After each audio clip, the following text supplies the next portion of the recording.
¿Cómo están, chicos? Buenas tardes, bienvenidos, bienvenidos. A ver, les voy a pedir que envíen su saludo de asistencia a través del chat. Daniel, Marcelo, ¿cómo estás? Marco, Ruth, Jocelyn, Sofía, Israel, Piero Montes, Jennifer Aguilar. A ver, Ruth Cosiguamán, Jerica, Jocelyn, Nadine.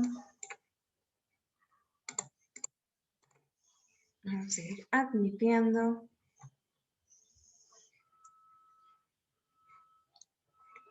Listo. Brisa, ¿cómo estás? Bienvenida.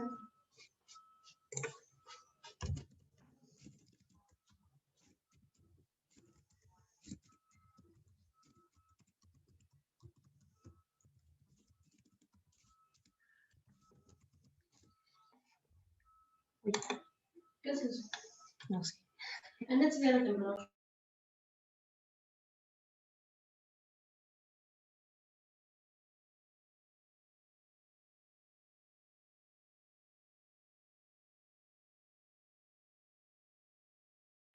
Listo, chicos. A ver, vamos a seguir admitiendo más compañeros. Ahorita lo están debatiendo. Quería ingresar a ver desde las páginas de si estaban transmitiendo en vivo. Están debatiendo una moción de vacancia. No sé si ya terminaron de debatir, pero hoy era el debate en el Congreso, ¿no? Hoy se está dando. Buenas tardes, ¿cómo están? Ahí Israel está consultando a todos si apoyan la vacancia. Buenas tardes, bienvenidos. ¿Cómo están? Bien, chicos, entonces ya vamos a empezar con la clase de Historia Universal, ¿ya? Buenas tardes. Y yo me retiro para poder darles sus resultados del simulacro para ver quién es el ganador o ganadora, porque también participaron las chicas de la media beca. Entonces, ya, profesor Mestanza, ¿está con nosotros? Creo que sí, porque aparece su nombre. Buenas tardes, buenas tardes. Uy. Hola, Katicita, ¿cómo está? Buenas tardes. Buenas tardes, muchachos, ¿cómo están? Hola, hola a todos. A ver, Katicita, quiero que me confirmes, por favor, y todos los muchachos, a través del chat, si logran observar, pues, en sí mi pantalla, si logran escucharme de forma correcta. ¿Qué tal? Buenas tardes. Hola, Jennifer, ¿cómo estás, hija? Marquito, Piero, ¿qué tal? Buenas tardes, Israel, Luz, Danielito, Solimar, Mayeli, y todo el grupo que forma parte de la Academia Mega. ¿Cómo están? Buenas tardes, hija. Listos, muchachos. Hoy tenemos un súper avance. Katicita, ¿algún detalle adicional que quieras informar a los muchachos? El día miércoles vamos a tener tutoría, les recuerdo desde hoy lunes, porque luego me dicen, no lo recordé, es a las 8 de la mañana, y que van a salir los resultados de los ganadores, bueno, del o la ganadora de la media beca. Nada más, profesor. Perfecto, perfecto. Listo. Entonces, empezamos, muchachos. Sin más mensajes, ahora sí, gracias, Katicita, porque ahora justamente ya Katicita se va, como indicaba hace un momento, a desarrollar todo el orden del examen simulacro que tuvimos, pues, en sí durante el domingo que acaba de pasar. Vamos a ver el resultado y felicitar, pues, a aquel alumno ya por adelantado o alumna que haya logrado ocupar el primer lugar. ¿Cómo estás, hija? Brisa, un gusto saludarte. No has estado en la clase pasada. Ya voy a llamar a tu padre, a tu madre, para saber qué es lo que ha pasado. Espero que no se estén relajando, muchachos. Estamos a poco del examen en sí de admisión, pero tú dirás, profe, pero si recién hemos iniciado. Hijos, a todos ustedes, por favor, les voy a decir algo. De ustedes depende en realidad el éxito, pues, en sí del examen. Hoy, gracias hasta cierto punto, ¿no? Un poquito a veces incomoda, pero a algunos también les ha favorecido. Gracias al tema, pues, en sí, de la pandemia se ha encontrado un nuevo medio, ¿no? Que es el medio digital para poder desarrollar tus clases desde la comodidad de tu casa. Y es en ese sentido, muchachos, que ya los costos tampoco no son tan elevados como eran pues en sí anteriormente. Por ese motivo yo te voy a pedir algo a ti, ¿sí? Tu futuro cachimbo, ahora que tú formas parte de la Academia Mega. Si te has dado cuenta, cada uno de los profesores que forma parte de esta familia, lo que busca, ¿qué cosa es justamente tu ingreso. Y por ese motivo nos ocupamos de brindarte la mejor educación, una educación de calidad a un bajo costo. Entonces, ya no solamente está en la parte, pues en sí, ya no es, a ver, ya no solo es responsabilidad de la Academia Mega, ya no solamente es de la preocupación de tu tutora, que es en realidad una persona súper profesional con el trabajo que viene haciendo. Ahora también toca poner de tu parte para que tú logres tu ingreso. Repito una vez más, la Academia Mega ya te trajo a los mejores docentes. Tienes a la mejor tutora, una tutora pues que se ocupa de desarrollar sistemas de boletín, por ejemplo, de estudio para tus prácticas semanales. Tienes tu examen semanal, tienes exámenes simulacros y a partir de a fin de mes ya no vas a tener solo exámenes semanales, sino examen mensual. Entonces, vas a tener semanales, vas a tener mensuales y encima simulacros. Por ese motivo yo te voy a pedir algo a ti, hijo. Todo. Cuando tú tengas algún inconveniente, cuando tengas alguna duda, por favor, simplemente escribe y avisa, ¿no? ¿Sabes qué? Tengo este inconveniente, profesor, disculpe, necesito o tengo esta duda. Nosotros estamos para resolver cada una de sus dudas, cada una de sus preguntas. Muy bien, listo, muchachos. Hola, Danielito López, el popular Chupe. ¿Cómo estás, hijo? Brisa, espero que ya hayas solucionado ese problema del internet. ¿Correcto, hija? Un gusto saludarte a ti y a todos los que forman parte pues de la Academia Mega. Muchachos, empezamos ya con nuestro tema de hoy y el tema de hoy es la segunda parte de Grecia. ¿Por qué motivo la segunda parte de Grecia? En esta segunda parte nosotros vamos a tocar justamente qué cosa, muchachos. Vamos a tocar pues en sí la parte ya que va a desarrollar las llamadas guerras, ¿qué? Las guerras médicas. Muy bien, las guerras médicas, el siglo de Pericles, que justamente son las partes más importantes relacionadas con esta gran cultura. Bien, muchachos, empecemos. A ver, a manera de repaso nada más, en la última clase nosotros hablamos acerca de lo que viene a ser Grecia, su origen, por ejemplo, relacionado con la civilización egea.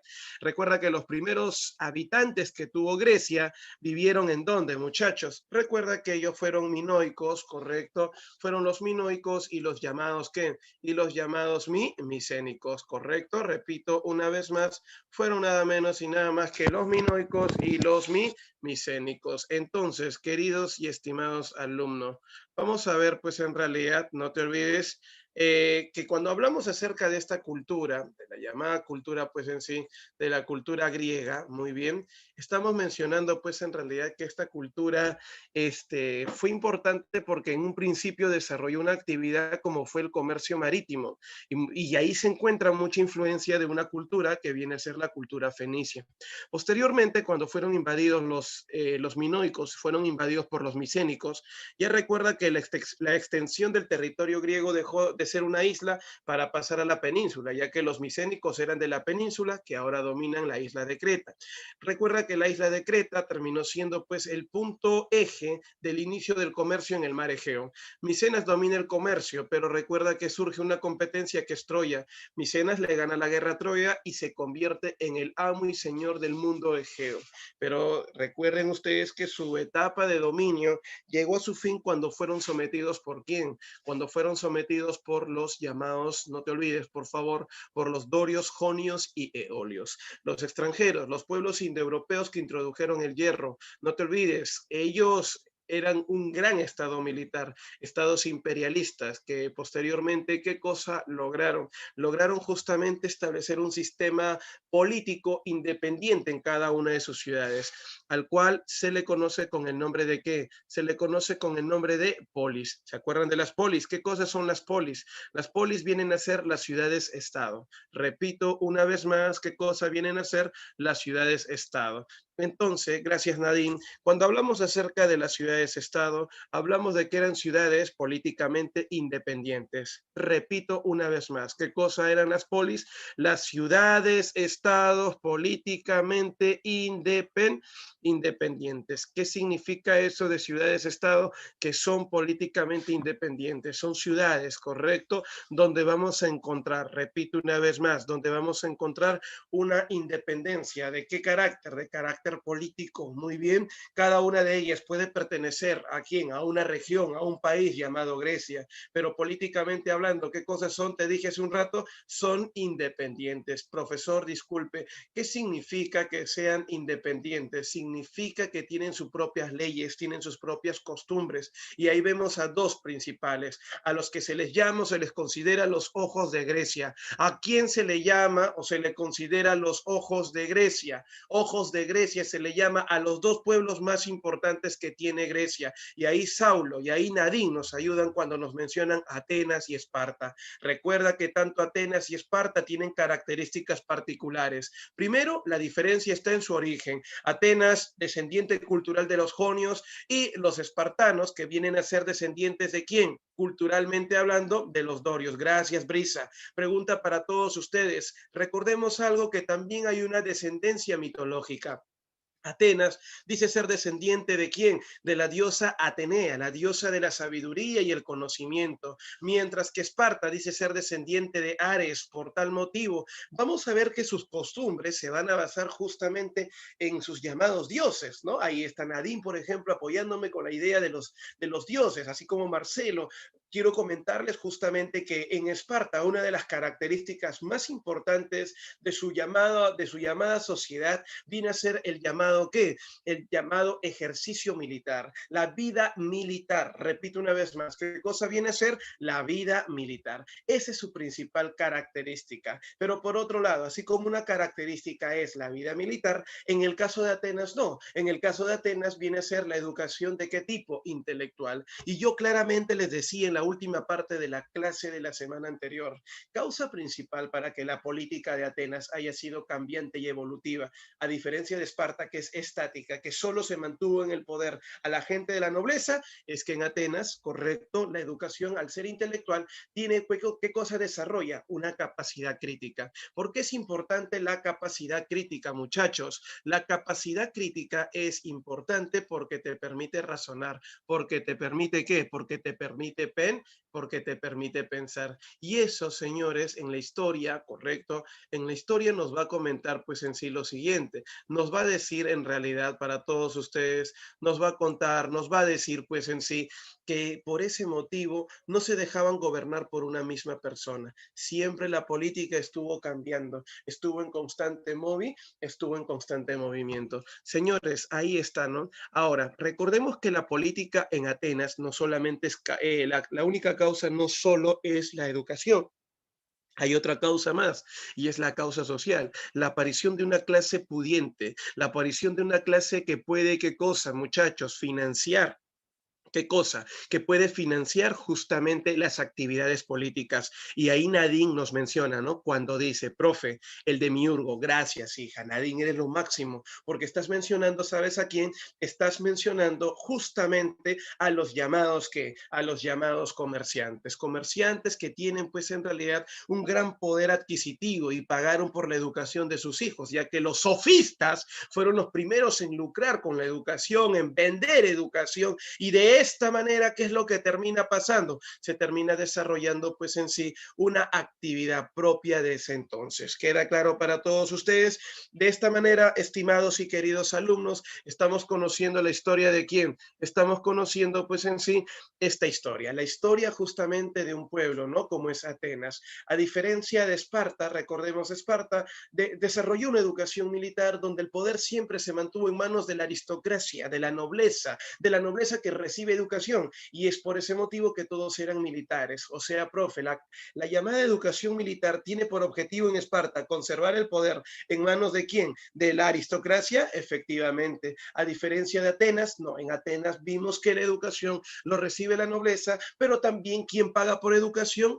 El llamado comerciante. Por eso que el poder o estaba en manos del comerciante o estaba en manos de la nobleza. Por ejemplo, la nobleza llegó al poder con la aristocracia. Luego, el siguiente, cuando la aristocracia fue severa, drástica con el código draconiano, llegó la timocracia, que era el gobierno de los ricos comerciantes. Cuando los ricos comerciantes que quisieron quedarse con todo el poder a través del voto censitario, después del censo organizado por Solón, representante de la timocracia, recuerda que la nobleza, con la ayuda del campesinado, a través de una política demagógica, que son promesas políticas que se le da a la gente que carece de educación, correcto, ¿qué es lo que termina pasando? Llegan al poder. Y al llegar al poder, ¿qué es lo que termina pasando? Nos cuenta pues la historia que estos llamados nobles volvieron al poder a través de un sistema de golpe de Estado, a través de un sistema autoritario, al cual se le conoce con el nombre de ¿qué, muchachos? Se le conoce con el nombre de tiranía. Pero esa tiranía, como dice Sofía, como dice Nadine, terminó siendo un fracaso cuando llegó al poder Hipias e Hiparco, autoritarios odiados por el comercio, un comercio que le pidió el apoyo al pueblo y que le prometió que si ellos lograban llegar al poder, no lo harían solos, sino con la ayuda del pueblo. Un gobierno que va a elegir el pueblo, y ese gobierno que elige el pueblo tiene que gobernar ¿para quién? Para el pueblo. Con ustedes, así nació la democracia dirigida por Clístenes, un comerciante, un representante, señores, que ahora buscará la expansión. Y de esta manera, tras este pequeño repaso, señores, relacionado con el tema de la semana anterior, empezamos a hablar acerca de las guerras médicas, época clásica de la historia de quién, época clásica de la historia de Grecia, periodo clásico, como quieras llamarlo. En el siglo V a.C. se dio el enfrentamiento bélico de carácter esclavista entre las polis griegas y el imperio persa, a quien recuerden ustedes, sus ancestros eran conocidos o llamados también con el nombre de los medos. Por ese motivo, cuando el griego se enfrentó al persa, él decía, yo conozco a tu ancestro eran los medos. Por ese motivo, nos atacan, ¿quiénes? Los medo-persas. Repito una vez más, ¿quiénes te atacan? Los medo-persas. De esta manera, señores, repito una vez más, de esta manera, con el ataque de los llamados medo-persas, es así, señores, como los griegos prefirieron, bueno, Heródoto en realidad, hombre que narró justamente esta guerra, las llamadas en sí guerras, algunos lo llaman guerras persas, si en caso no te acuerdas, algunos lo llaman guerras persas, con Heródoto conocimos esta guerra, llamada guerras médicas, guerra donde se enfrentan las polis griegas, Esparta y Atenas, inclusive ayuda de arcadianos, ayuda de tebanos, contra los llamados persas. ¿Queda claro? Ahora, la pregunta sería acá, ¿por qué motivos se enfrentan griegos y persas? ¿Alguien por ahí? ¿Quién se acuerda la razón? Recordemos que no solamente es una guerra esclavista, recordemos que termina siendo una guerra de carácter económico, ¿correcto? Económico-comercial. Brisa menciona, profe, el expansionismo, y Nadine es específica y menciona el marejeo. Brisa, tu respuesta es correcta. Hay expansionismo de parte de Atenas, correcto, a nivel comercial, y de parte de los persas. Quiero mostrarte el siguiente mapa un ratito, por favor. Ustedes quiero que vean acá. Esta es Grecia. Acá está, esto que estoy señalando acá es Atenas. Y acá esto todo de rosado es el imperio persa. ¡Wow! Recordemos que este punto, acá dice Jonia, ¿cierto? Esto que dice Jonia eran las llamadas islas, era la zona pues en sí de influencia griega en Asia Menor. La pregunta es, ahora, ¿quién lo ha conquistado, quién lo ha dominado? El persa. Lógicamente, va a expulsar al comerciante ateniense y le va a cerrar el comercio. Mira esta línea celeste, ¿qué está haciendo? Te está bloqueando a nivel comercial. Entonces, el persa no solamente está dominando la zona continental de Asia Menor, también está dominando, ¿qué? El llamado mar Egeo. Y lo que está buscando el griego es justamente, primero, liberar el mar Egeo y segundo, no te olvides, y segundo, expulsar al persa del llamado ¿qué? De Asia Menor. Profe, por lo que veo, hay una expansión persa de oriente a occidente, inclusive tratando de cruzar el mar Egeo para dominar a Grecia, pero por otro lado tampoco no es que los griegos sean las mansas palomas y víctimas de los llamados persas, porque ellos también se están expandiendo, efectivamente. ¿Y por qué se están enfrentando? Como tú te puedes dar cuenta, uno avanza de oriente a occidente, ese es el persa, y otro avanza de occidente a oriente. ¿Dónde se están encontrando? En el mar Egeo. Como ustedes se pueden dar cuenta, la causa principal, ahí lo dijo Nadine, es el control del ¿qué? El control del mar Egeo, pero también por otro lado, el control de las colonias en Asia Menor. ¿Quién está buscando ese control? Principalmente los persas. Ellos son los primeros expansivos, ¿correcto? Entonces, el persa es el que se está expandiendo. El ateniense cuidando sus llamados dominios comerciales, pero a la vez también buscaría en el futuro expandirse. Por ese motivo, vamos a ver una pugna por el control político de Asia Menor, dominio del mar Egeo y pugna por el control político de Asia Menor que estaba en manos de los ¿qué? De los llamados jonios, que eran los atenienses. Y finalmente, vamos a encontrar una rivalidad entre las colonias comerciales, que eran justamente los comerciantes de Atenas que vendían en Asia Menor y los comerciantes persas. Por ejemplo, ¿en qué ciudades? Mileto, Samos, Rodas, que ahora viene siendo dominada por los comerciantes persas. ¿Puedo contarte algo? ¿Quién se ha expandido ya en Asia Menor? ¿Quién lo está dominando? Lo está dominando justamente el persa. El persa, al dominar Asia Menor, está obligando a estos habitantes de islas como Mileto, de ciudades como Samos, de ciudades como Rodas, a comprarle su producto. El único detalle importante que tengo que mencionarte es que los productos, repito una vez más, que están vendiendo son productos de baja calidad. Y lo peor es el costo, es el elevado costo, señores, que ellos justamente están pues pagando. Entonces, estos habitantes de Asia Menor dicen un ratito, oye, oye, oye, ¿cómo voy a comprar un producto, perdóname la expresión, una basura de producto y encima a alto precio? No, está loco. Por esa razón, ¿qué es lo que termina pasando? Nos van a contar en la historia que a manera de contrabando, los griegos llegaban por las noches a vender sus productos en este territorio. ¿Sabes cuál terminó siendo el resultado? Que los comerciantes, por ejemplo, en ciudades como Sardes, en Mileto, vieron pues en realidad cómo los griegos en sus narices vendían sus productos en el territorio, ¿qué muchachos? En este territorio, en el territorio griego. Y eso, profe, ¿qué trajo como consecuencia? Nos cuenta pues la historia que un comerciante persa, molestísimo por esa situación, decidió prenderle fuego a su negocio. ¿Para qué? Para culpar a los habitantes de Mileto de una rebelión, porque este comerciante de la ciudad de Sardes, por eso lo llaman algunos el incendio de Sardes, justamente le prende fuego a su negocio y luego viaja ¿hasta dónde? Viaja hasta Persia. ¿Quieres saber para qué viaja a Persia? Viaja a Persia para acusar, repito, ¿para qué? Para acusar a los llamados que, para acusar en sí a los habitantes de Mileto. En ese entonces el rey de Persia era Darío I y Darío I le pregunta, pero no te puedo creer esto porque ellos son pocos contra muchos. El imperio persa es tan grande que simplemente con un ejército somos capaces de destruir a toda esa población. Y ahí este comerciante no solamente va a indicar que eran los llamados que fueron solo los habitantes de Mileto, no, sino que ellos estuvieron ayudados, estuvieron protegidos ¿por quién? Por los comerciantes atenienses. Y eso les sirvió de pretexto ¿a quién, profesor? Eso le sirvió de pretexto al señor llamado Darío I, rey, emperador persa, para iniciar justamente la guerra contra los griegos, o sea, expandirse más allá del Egeo y de esta manera iniciar esta gran guerra. De esta manera, bajo el pretexto del levantamiento de Mileto contra los persas en el famoso incendio de Sardes, es que el rey Darío I inicia la guerra en contra de los llamados griegos. Mi pregunta es, ¿hasta acá me dejé de entender con las causas y el pretexto? Por favor, quiero que me indiquen. Pregunta, muchachos, ¿me dejo entender? Chicos, muchachos, pregunta, ¿me dejo entender? Muy bien, señores, entonces vamos a continuar. Muchas gracias. Correcto, vamos a ver. Gracias, Daniel, Solimar, Jennifer, Sofía, Marcelo, Marquito, gracias, Nayeli, Brisa y Ruth. Correcto, señores. Nadine también por ahí me está diciendo que sí, profe, confirmado. Entonces, vamos a ver que la guerra se va a dividir en etapas. ¿Cuántas etapas va a tener la guerra? Para todos ustedes hay que recordar que van a haber 3 etapas. Correcto, una primera guerra médica, una segunda guerra médica y una tercera guerra médica. ¿Queda claro? Hablemos acerca de la primera guerra médica. La primera guerra médica fue declarada por el emperador persa Darío I. Recordemos en realidad que él va a atacar en el año 400, apunta, 490 antes de Cristo.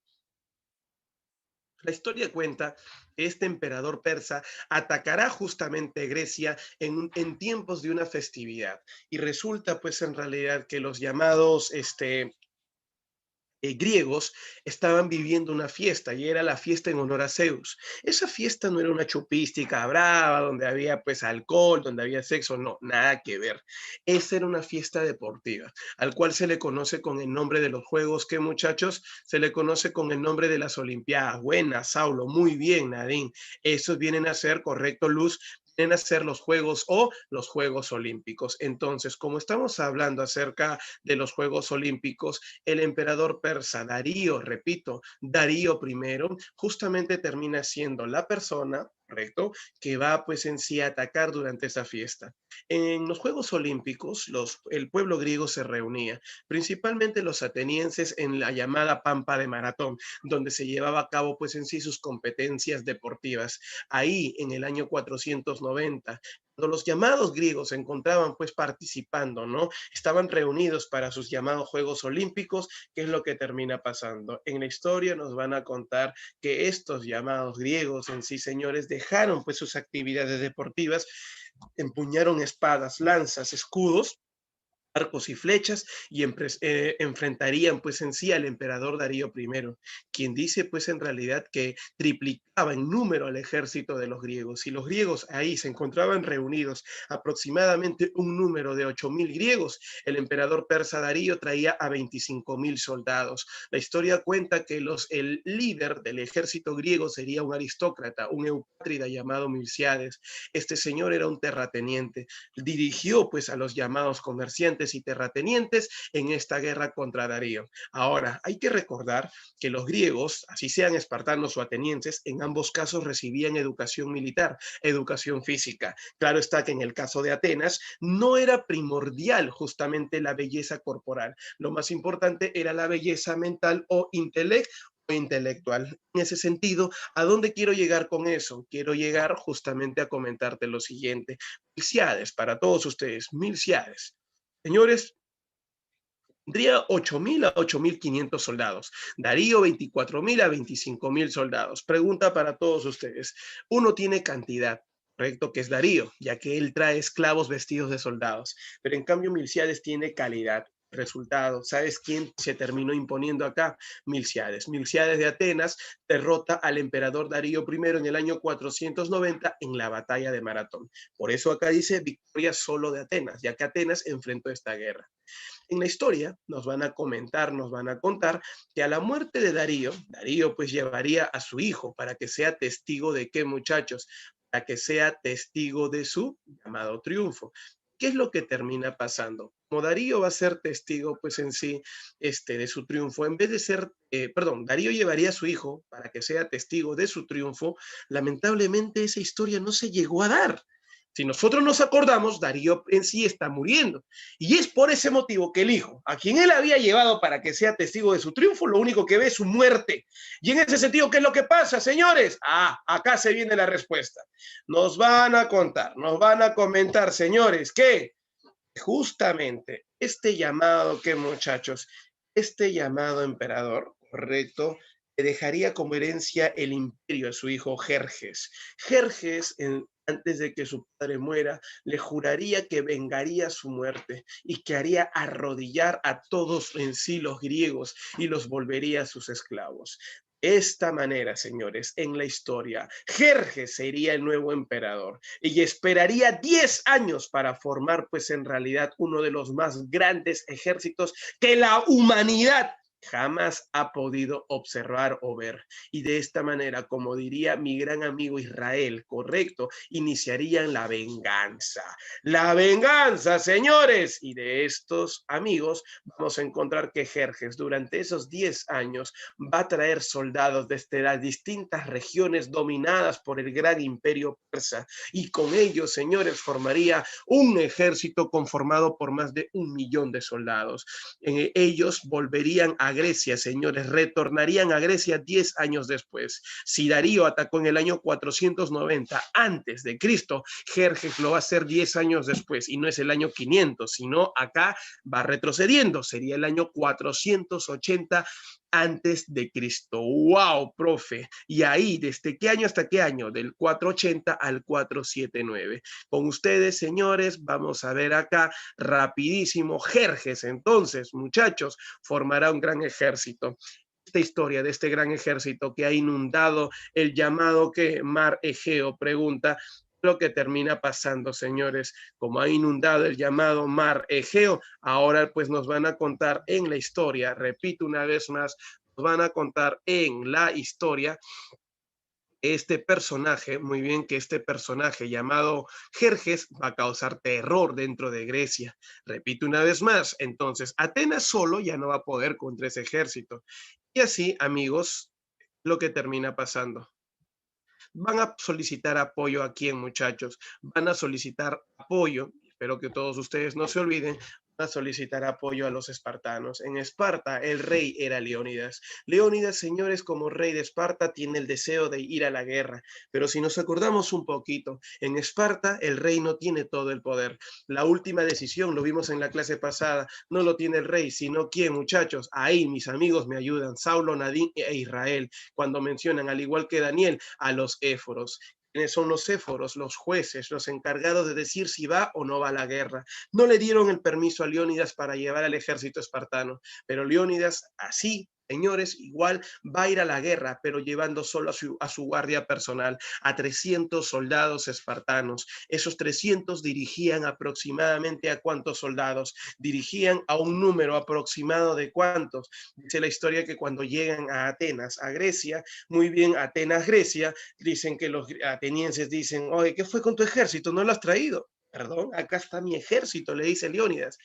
Con 300 soldados piensas derrotar a más de 1 millón de soldados. Era lógico que era loco lo que estaba haciendo Leónidas, pero bueno, el ateniense dijo, ya, está bien, no te preocupes, toma, acá te doy más soldados. 7,000 soldados atenienses, más 300 soldados, ¿qué, muchachos? Más 300 soldados que tenía Esparta, y se unieron a ellos 3,000 arcadianos, en total eran 10,300, y todos fueron pues en sí a esperar a Jerjes a un lugar llamado el Paso de las Termópilas. Es un camino, señores, que te lleva, es un camino de acceso al territorio pues en sí de Atenas. Es un camino donde hay 2 montañas, correcto, y hay un caminito por donde normalmente todo pueblo que quiera llegar a este territorio tiene que pasar. En la historia nos van a contar lo siguiente, amigos. Nos van a contar, pues, en realidad que este ejército griego, ahora no solamente ateniense, sino liderado por el rey Leónidas de Esparta, pero conformado por atenienses y arcadianos, muy bien, todos ellos van a ver que el número del gran ejército que traía Jerjes en ese pequeño espacio no se iba a notar, que es un pequeño espacio. Por ese motivo, ¿qué termina pasando? Dicen que oleada tras oleada, Leónidas iba derrotando al ejército de Jerjes. Jerjes incómodo por esta situación, porque se está retrasando su ingreso al territorio de Atenas. Nos va a contar en la historia este señor, conocido con el nombre de Jerjes, ¿qué es lo que termina haciendo? Terminará coimeando, pagándole a un soldado espartano para que traicione a Leónidas. ¿Y eso llegó a darse? Sí, se llegó a dar. Está demostrado que fue Efialtes quien terminaría en sí traicionando a Leónidas, traicionando a Esparta, porque este soldado le indicaría que hay un camino secreto para llegar por la zona trasera, por la retaguardia, y así poder acorralar, señores, ¿a quién? Claro, Saulo, a estas máquinas de guerra que eran justamente pues el ejército espartano. Y Leónidas, pobrecito, ante esta situación, sabiendo ya de la traición y de que está siendo rodeado por los persas, antes de morir, él pues en sí, antes de la batalla final, mandaría a un mensajero espartano, correcto, hasta Esparta y le diría, mensajero, ve y dile a Esparta, aquí yacen 300 espartanos luchando por el honor y por la gloria de Esparta. Ve, dile a Esparta, aquí moriremos haciendo cumplir sus leyes. Muy bien, señores, Leónidas se está sacrificando, pero todo sacrificio tiene un objetivo. Lo que buscaba realmente Leónidas era lo siguiente. ¿Sabías tú que según las leyes de Esparta, si un rey es asesinado por un extranjero, todo Esparta, sin necesidad de los éforos, va inmediatamente a la guerra? Leónidas ha muerto, señores. Jerjes ha ganado, ha rodeado. La superioridad numérica el ejército de Jerjes es mayor. Así Leónidas tenga los mejores soldados, 7,000 o 10,000 no van a poder contra 1,000,000. Así que victoria persa. Con ustedes se ha dado el sacrificio de Leónidas. Jerjes continúa su avance, llega hasta la capital de Atenas, destruye Atenas, incendia Atenas, pero se pregunta, ¿por qué nadie grita? ¿Por qué nadie pues en realidad sale y corre?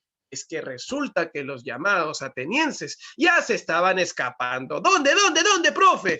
Señores, con todos ustedes quiero comentarles que los atenienses, amigos, y tú, futuro cachimbo, tienes que entender esto. El llamado ateniense ya estaba en un puerto, tomando su barco, como decir en esa época, ¿no? Tomando su carrito para escaparse. Y ese era el puerto de Salamina, que era como en el Perú decir el puerto del Callao. El puerto, no te olvides, el segundo puerto más importante de Atenas. Acá en Atenas, profe, ¿cuál era el puerto más importante? Como les dije en la clase pasada, el Pireo, pero el segundo más importante viene a ser el puerto de Salamina. Ahí, señores, ya se encontraban a punto de escaparse, pero cuando un comerciante, un llamado, pues en sí, ¿qué? Demiurgo, llamado Temístocles, le dijo al pueblo, ¿pero por qué escapar, señores? ¿Por qué escapar?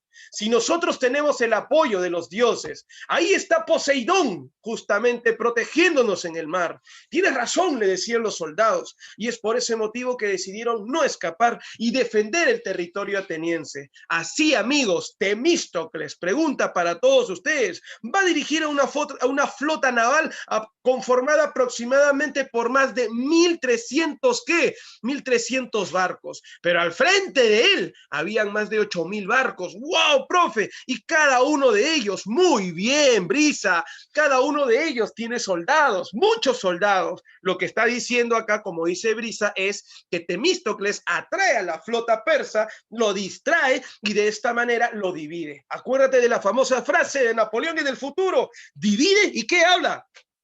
Divide y ven. ¿Se acuerdan o no esa frase? Divide y vencerás. Me dejo entender. Por ese motivo, señores, Temístocles, conocedor de ese mar, los comerciantes conocedores de ese mar, amigos, aunque ustedes no lo crean, atacaban de forma nocturna, hundían barco tras barco de quién, justamente de Jerjes. Tantos barcos hundieron y tantos hombres de Jerjes murieron que Jerjes decidió rendirse en el combate de Salamina. Muchos murieron, muchos barcos desaparecieron. Jerjes dijo, yo no soy bueno en la tierra, yo no soy bueno en el mar, yo soy bueno en la tierra. Atenas ha ganado esta guerra, ya que los espartanos no tienen, pues en realidad, ¿qué cosa? No tienen muchas flotas navales. Y de esta manera, como dijo Jerjes, yo soy bueno en la tierra, vamos a la tierra. En las pampas de Platea se llevaría a cabo la batalla de Platea, donde el general espartano, no te olvides, y rey llamado Pausanias es el nuevo líder de este gran ejército. Te dije que el sacrificio de Leónidas tiene un objetivo, que todo Esparta vaya a la guerra. Bueno, Esparta inclusive se dio el lujo de no llevar a todo Esparta, solo llevaron a 15,000 soldados. Profe, ¿me puede decir cuál es la razón de por qué no llevaron? ¿O es que eran tan votados? La razón principal era que si perdemos en la guerra allá en Atenas, tenemos que defender a Esparta como de lugar. O sea que Esparta dividió su ejército. A los más sicarios los mandó a la guerra y los otros se quedarían defendiendo Esparta. Efectivamente, 15,000 espartanos libres, liderados por Pausania, se juntaban con 40,000 atenienses. Más, no te olvides, entre todos los pueblos griegos sumaban pues en realidad algo de 70,000 soldados, 70,000 o 60,000, de 60,000 a 70,000 aproximadamente, pero al frente de ellos igual todavía pues en sí los triplicaban. Eran más, no te olvides, eran 270,000 persas. Jerjes todavía tiene un gran ejército, pero ahora sí la diferencia ya no es demasiado, ya no es mucho. Por ese motivo dice la historia que acá nuestro amigo Pausanias va a ordenar el llamado, ¿qué? La llamada masacre persa. Profe, ¿me podría explicar qué cosa es la masacre persa? Te explico. Todo persa capturado, señores, era empalado. Todo persa capturado era atravesado con la lanza de estos soldados, lo metían por su ano y lo sacaban por la boca. Jerjes era testigo del llamado que, de la muerte así violenta de sus llamados soldados. Fue tan, pero tan violento y tan brutal que Jerjes decidió escapar. Y de esta manera, señores, pregunta, ¿qué es lo que termina pasando? Algo así, Daniel, tipo asirios, correcto. De esta manera, los griegos han ganado la batalla de Platea, victoria en Platea. Pero, profe, ¿han dejado que Jerjes escape? No, porque acá quiero que agregues un cuadrito más debajo de Platea. Ojo, ese dentro de la Segunda Guerra. O sea, la Segunda Guerra tendría 4 enfrentamientos. Vas a apuntar ahí, combate de Micala. Jerjes está escapando allá cerca a Asia Menor, cerca pues en sí a las Islas Jónicas. Pregunta, un llamado griego, líder de Atenas, un general comerciante griego, conocido con el nombre de Jantipo, enfrentaría a Jerjes. Y este Jantipo de Atenas, como dice Melanie, pregunta, ¿por qué es conocido? Te voy a contar rapidísimo. El amigo llamado Jantipo, pues en realidad es un hombre poderoso, es un hombre pues como comerciante, señores, muy fuerte. ¿Y qué nos qué nos terminan contando acá? Bien, señores, a todos ustedes nos van a contar pues en sí que este amigo, sí, señores, este amigo, ¿qué es lo que termina haciendo? ¿Qué es lo que termina pasando? Para todos ustedes, señores, derrota y mata a Jerjes. Jerjes ya no tenía un gran ejército y era lógico que no iba a poder defender su su llamado territorio. Con ustedes, los griegos ahora dominan el llamado mar Egeo. Pero la pregunta para todos ustedes, mi grupo de la Academia Mega, pregunta, mis futuros cachimbos, a ver, tú mismo eres, ¿ah?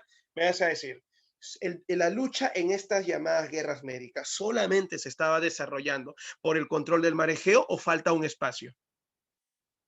Y si es así, ¿qué es lo que falta? Quiero que tú me digas, ayúdame por favor. Vamos, muchachón, vamos, tú puedes. Buena, bien, señores, correcto.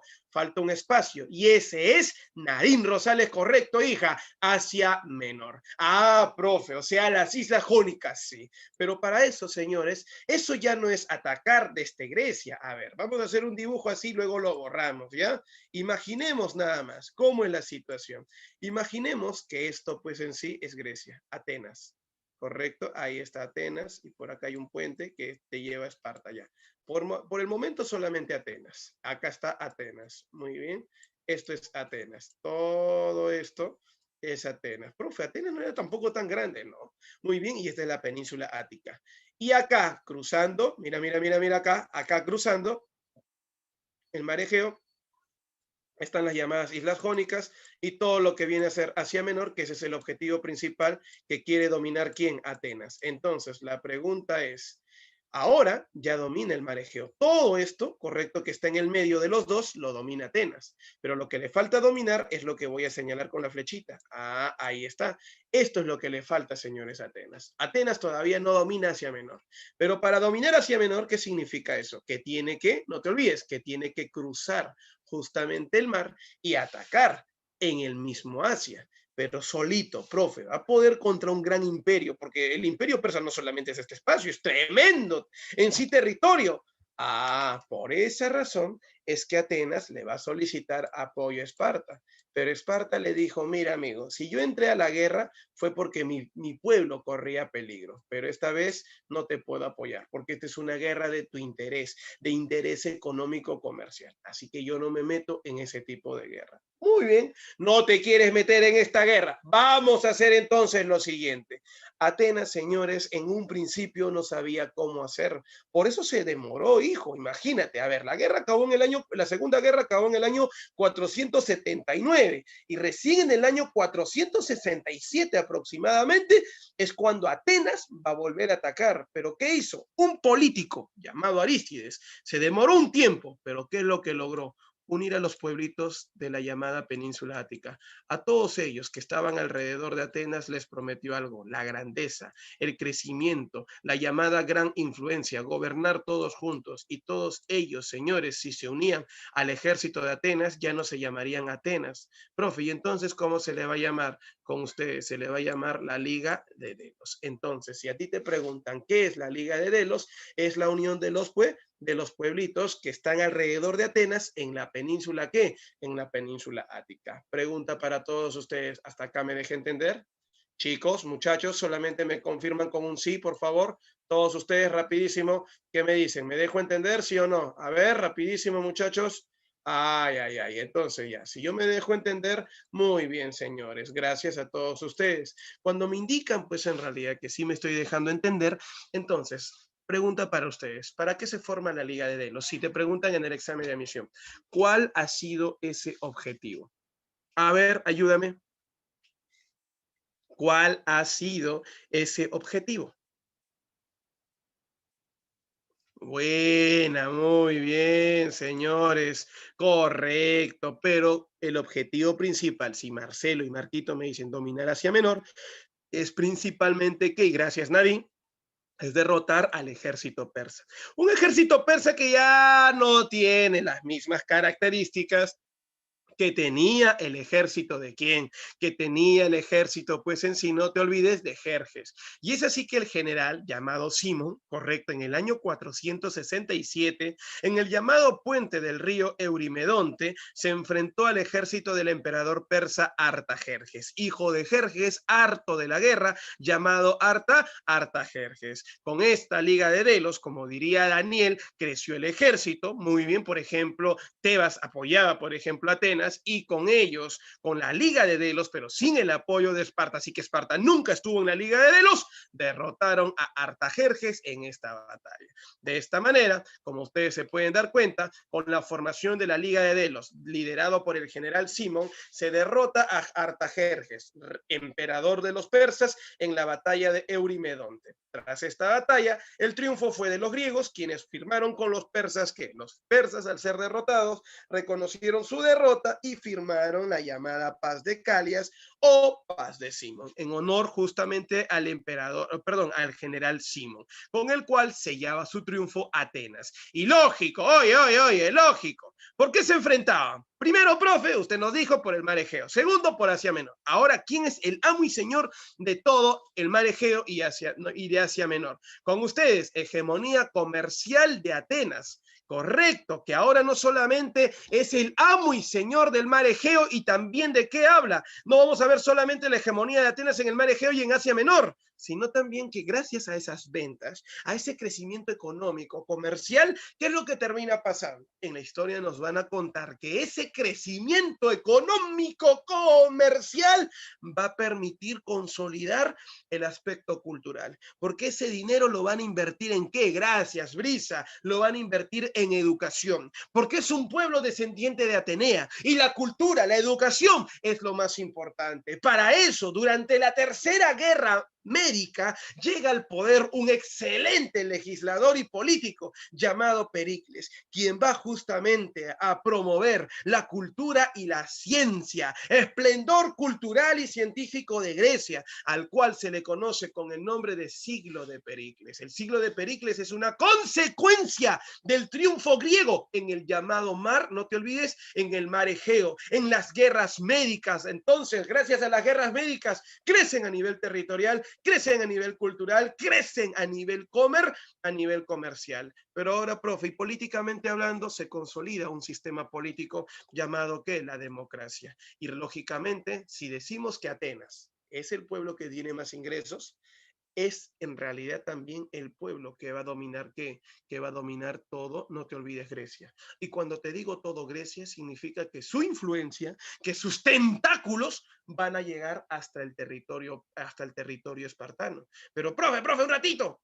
Si la democracia significa gobierno del pueblo, esa democracia va a llegar a Esparta, entonces en Esparta también va a gobernar el pueblo. Sí, efectivamente, en Esparta también va a gobernar el pueblo. Pero, profe, disculpe, eso no le conviene a Esparta. Efectivamente, no le conviene a Esparta. ¿Por qué motivo? ¿Por qué razón? No le conviene a los espartanos porque simplemente recordemos algo. A Esparta, señores, o en Esparta, se está desarrollando un sistema político llamado la aristocracia. ¿Qué significa sistema político llamado la aristocracia? Significa, no te olvides, gobierno de la nobleza. Por eso que en el futuro, cuando Esparta vea que la democracia está a punto de llegar a su territorio, lo que va a buscar Esparta es dominar Grecia. O sea, Esparta buscará dominar Grecia. ¿Para qué Esparta va a buscar dominar Grecia? Para así lograr, señores, ¿qué cosa? Para que Esparta, de esta manera, pueda lograr ¿qué? Ser la principal potencia de Grecia e impedir el acceso de la democracia a su territorio. Y eso lo veremos más adelante en el llamado ¿qué? En las llamadas guerras del Peloponeso. Vamos a ver. Inmediatamente después de las guerras médicas se inició el ciclo de Pericles, el cual se va a desarrollar entre los años 443 y 429, que es la etapa de gobierno de Pericles, líder del partido, no te olvides, del Partido Demócrata de allá de Grecia. Su gobierno, ¿por qué motivo va a trascender? Justamente por eso lo llaman siglo de Pericles, por el mayor apogeo cultural, pero también por el apogeo económico. O sea, gracias a Pericles se va a desarrollar la parte económica y la parte cultural. Su principal objetivo, recuerda lo que te voy a mencionar, fue la llamada consolidación de la democracia. ¿Sabías tú que efectivamente, gracias a Pericles, es que se consolida la democracia? Por ejemplo, ¿cómo hizo eso? Aumentó el poder de la Asamblea Popular, así creando la llamada democracia directa. Levantó el veto a los campesinos, a las personas que no podían acceder al poder, o sea, al pueblo. Levanta el veto que no permitía el acceso del pueblo a cargos políticos. Muy bien. ¿Por qué motivo, profe? Es que resulta que normalmente se considera que la gente de pueblo no tiene pues a ver, lo que no tiene o carece en realidad es de educación. Entonces, siguiendo personas que carecen de educación no van a poder gobernar. Ah, por eso era. Pero también había otra situación y de ahí voy a partir brisa justamente de por qué ahora va a haber un salario a cargos públicos. Y resulta que antes, a ver, profe, pero la democracia no se vive recién de este Pericles. Correcto, hijo, y te felicito por decirme eso. Profe, la democracia no se vive de este Pericles porque ya viene desde antes, claro, con Clístenes. Entonces, profe, ¿que esa era una falsa democracia? Podríamos decir que sí. O era una democracia de nombre, pero simplemente no vivida como tal. ¿Sabes por qué motivo? Porque podrá ser democracia, podrá significar el gobierno del pueblo, pero el único problema era que, ser parte del gobierno significaba recibir pues en sí un ¿qué? Solamente un reconocimiento, ya que era ad honorem, no te pagan, señores, era pues gratuito. Correcto. Y de esta manera, muy bien, y de esta manera, claro, Saulo, gracias, campeón. La isotemia lo único que establece es la elección, igual a elección, pero no participación. Ahora, pero se suponía que tú ya no estás viviendo isotemia, ¿cierto, Saulo? Estaba viviendo una democracia, pero ahí el problema es que la democracia es absurda, es vacía. Y entonces, profe, ¿qué pasó? Por ejemplo, decían el gobierno del pueblo, pero había un problema. Al no pagarle, la persona quizás, a ver, imagínate un campesino, tenía capacidad de oratoria, capacidad de convencimiento, pero no haber pago, la pregunta es, ese pobre hombre no se puede dedicar a la política porque no va a recibir nada a cambio, sino cómo come su familia, cómo alimenta, cómo mantiene a su familia. Es imposible. Entonces, en ese sentido, esas personas no participaban. Profe, por lo que usted me está pintando la cancha, veo que solamente antes del siglo de Pericles, los únicos políticos más representativos eran nobles o eran comerciantes, efectivamente. Por ese motivo, señores, esto cambió, porque Pericles buscó que esas personas tengan acceso al poder y así crea la mistoforia. La mistoforia, señores, termina siendo el pago por ostentar cargos políticos. Como diría Brisa Valeriano, es el salario a los cargos públicos. Muy bien, otro caso más. Recuerda que en realidad los campesinos muchas veces eran pobres. Y pregunta para todos ustedes, ¿un campesino posee o no posee tierras en Atenas? ¿Quién me dice, posee o no poseen tierras en Atenas? A ver, vamos, muchachos.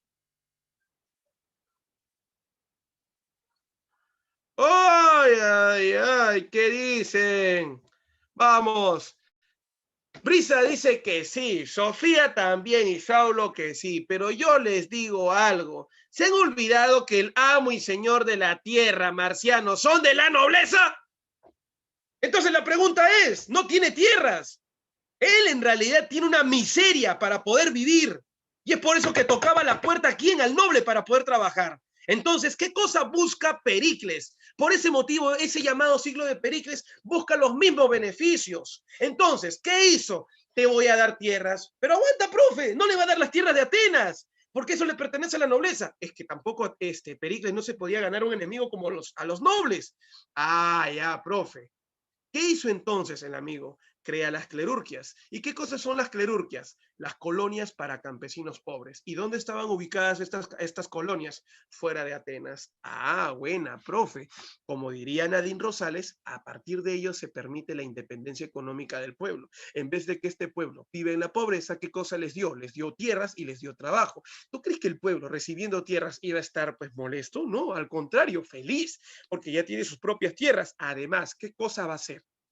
Va a terminar pagando impuestos. O sea, no solo va a recibir un impuesto de carácter comercial, sino también un impuesto de parte del pueblo. Mi pregunta es, por ese motivo la economía ateniense gozaba de su mejor etapa y lógicamente vemos la felicidad del pueblo, correcto, en general, porque Pericles está siendo un político estratégico. Ahora, te voy a contar un secretito de Pericles. Pericles no es idiota también para regalar en sí las tierras a los campesinos fuera de Atenas. Si bien es cierto, él destaca. ¿Por qué motivo? Por permitir la democracia directa, pero también evitó que cualquier campesino pueda acceder al poder. Al decirte, te regalo tierras afuera, el campesino se va a ir a vivir fuera de Atenas. Y entonces, ¿qué va a terminar pasando? Va a tener, vamos a decir de esta manera, su participación política, correcto, dentro del mismo Atenas va a ser casi nula. ¿Por qué motivo va a ser casi nula? Porque recuerda que no va a estar pues en realidad pendiente, ya que está afuera, ya no vive adentro, no sabe todo lo que va a pasar. Ah, su profe. O sea, Pericles la hizo con dos sentidos. Por un lado, evitar que el campesino, pues en realidad carente de educación, pueda pues en sí ostentar un cargo político y de esta manera también buscar su crecimiento económico. Ahí está la razón. El hombre de la imagen, la escultura, es Pericles. Pregunta, chicos, ¿hasta acá me dejé entender? Muchachos, pregunta, ¿me dejo entender hasta acá?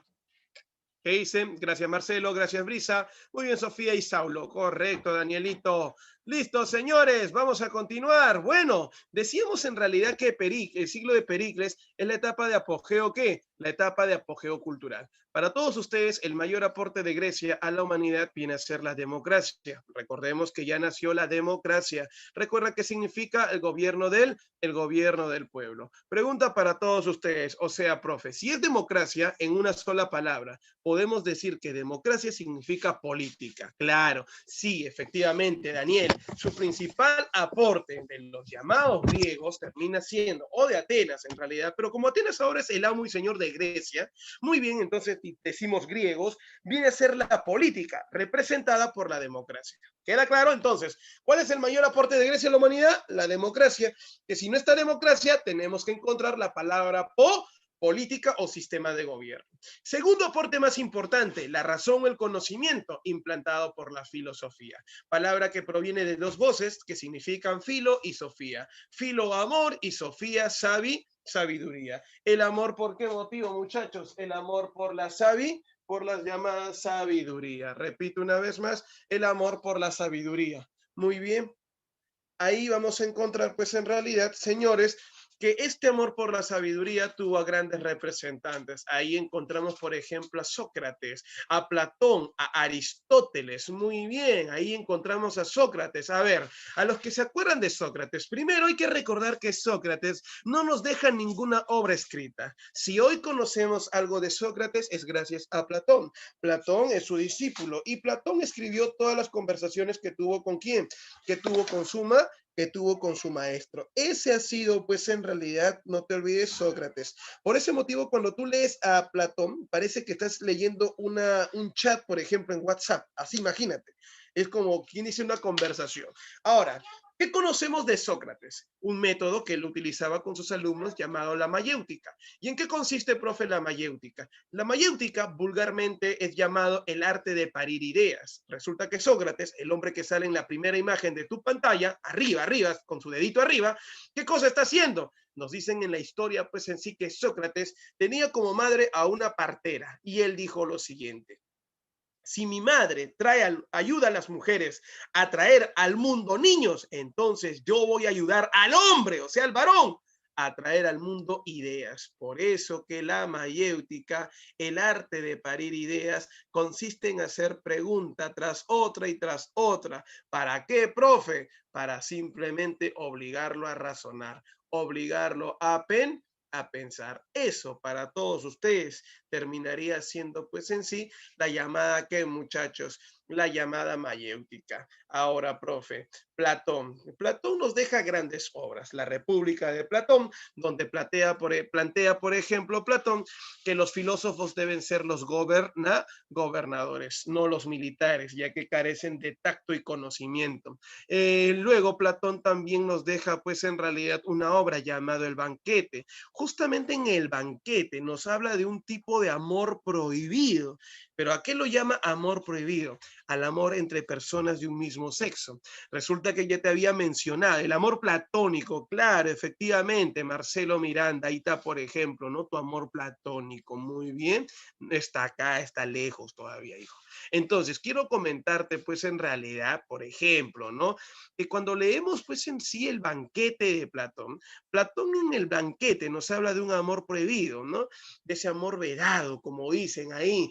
Ese amor hace referencia al amor entre personas, repito una vez más, del mismo sexo. Ahí encontramos, por ejemplo, ¿no? En el banquete un concurso de oratoria, donde el ganador de ese concurso pasaría una noche ¿con quién? Con Sócrates. Y lógicamente, Sócrates, ¿qué va a hacer en esa noche? Te va a introducir de todo. Lo más importante, sus conocimientos. ¿Qué profe son homosexuales? Ahí se habla del homosexualismo, ¿no? Ya que recuerda que ellos buscaban una belleza y esa belleza varonil lo encontramos en el intelectual. Así, señores, nos contaba pues su historia Platón, que a propósito tuvo como discípulo, pero al final fue superado ¿por quién? Por Aristóteles, el famoso hombre de Estagira. Por eso lo llaman el estagirita. Él escribe obras como La Política, por ejemplo, El Organón, obra máxima que le enseñó a su discípulo llamado Alejandro Magno. Hay que recordar que Aristóteles también escribe La Poética y por esa obra es que él es considerado el padre de ¿qué, muchachos? A él lo van a considerar padre de la literatura. También hay que recordar que escribe la obra Tratado del Alma. Repito una vez más, ¿cómo va? ¿Qué cosa va a escribir? Tratado del Alma. Tratado del Alma, ¿por qué motivo es importante, señores? La respuesta es bien simple, hermano. Para todos ustedes, mis estimados alumnos, Tratado del Alma terminaría siendo una de las primeras obras que habla acerca del psique, ya que alma significa psique, o en este caso, psique, disculpa, en griego significa alma. Por ese motivo, Aristóteles es considerado el padre de la psicología antigua. Si no me equivoco, a ver, si mi mente no me falla todavía, me acuerdo claramente que a Wundt, correcto, se le considera el padre de la psicología moderna. ¿Es verdad o me equivoco?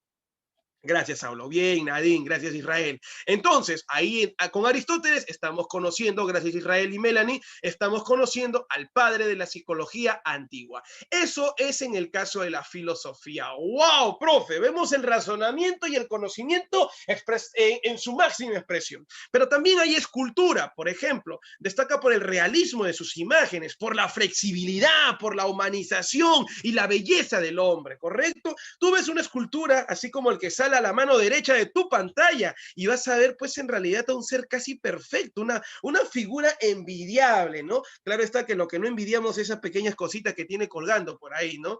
A diferencia del peruano, tú sabes que el peruano pues más grandecido por ahí, ¿correcto? Entonces, esa figura que ustedes ven ahí se llama el Apolo sauróctono. ¿Qué cosa vemos ahí? Humano, correcto, realismo, flexibilidad, o sea, movimiento y belleza natural del hombre. Esa técnica de la belleza natural del hombre, lo va a presentar Praxíteles, ¿correcto? Que es el llamado, pues en realidad, vamos a decir de esta manera, ¿no? El personaje autorizado en torno a lo que viene a ser la escultura, pero es el único que representa, profe, la escultura, ¿no? Porque otros dos grandes artistas fueron Mirón y Fidias. Mirón con su obra llamada El Discóbolo. Profe, ¿qué es el discóbolo? El hombre que participaba en los Juegos Olímpicos lanzando el disco. Fidias, que es el autor de la Atenea y su máxima obra, el Zeus Olímpico. Muy bien, repito una vez más, el Zeus Olímpico. Eso es en torno a la escultura. Profe, sí, efectivamente, vemos en su talla natural y en realidad la belleza corporal de ese hombre, ¿no? Por lo que puedo observar y ver, ellos lo hacían en su estado casi perfecto. Uf, imagínate todo, señores. Eso es en torno a lo que se conoce con el nombre de escultura. La literatura es otro de sus grandes aportes. Destaca por dos aspectos. Por la narrativa, que es la llamada, pues en sí, es como decir historias narradas, y el teatro, ¿no? Ya que el teatro es la mejor manera de expresar el sentir del hombre a través de la alegría o la tristeza. Si hablamos de narrativa, hablamos de Homero con la Ilíada y la Odisea. Si vemos a Homero, lo único que hace Homero es narrar, ¿no? Hechos, acontecimientos, enfrentamientos. Eso es lo que vemos en Homero, tanto en la Ilíada como también en la Odisea. Pero si hablamos del teatro, el teatro es la mejor manera. Los griegos son los padres del teatro. Y esa es la mejor manera de representar el sentir verdadero del hombre. Por eso es que acá destacó un aspecto, la tristeza, el dolor, el sufrimiento, expresado a través de la tragedia, mientras que la alegría, la felicidad, la burla, a través de la comedia. En la tragedia destacaron Homero, Sófocles, Esquilo y Eurípides. Sófocles, conocidazo, ¿no? ¿Cómo es que expresa el sufrimiento del hombre con la obra Edipo Rey? Recordemos de esa obra, señores de literatura, ¿no? La relación del hijo con su madre, que al darse cuenta del error que había cometido, se arranca los ojos, se tortura, señores, el sufrimiento humanizado. Esquilo, Prometeo encadenado, una de sus más grandes obras, así como también los persas, Eurípides. Y si hablamos de comedia, profe, Aristófanes es en realidad el amo y señor de qué, muchachos, el amo y señor de pues en sí, no te olvides vamos a decir así, ¿no? De esta comedia. Ese es en el caso de la literatura. La historia también es un término que nace durante el siglo de Pericles gracias a Herodoto. Herodoto termina siendo el padre de la historia, ¿no? Claro, las nubes también, Saulo, muy bien. Ahí vamos a encontrar, ese es en el caso, ojo, las nubes no es obra de Herodoto, ¿eh? Las nubes, por si acaso, para todos, ya sé que Saulo sí lo sabe, es la obra de Aristófanes, ¿no? Muy bien, es una obra, una comedia donde te habla acerca de los sofistas, cuando le enseñan pues a los hijos de los comerciantes a hablar en público, pero también le enseñan a mentir, ¿no? Les enseñan a hacer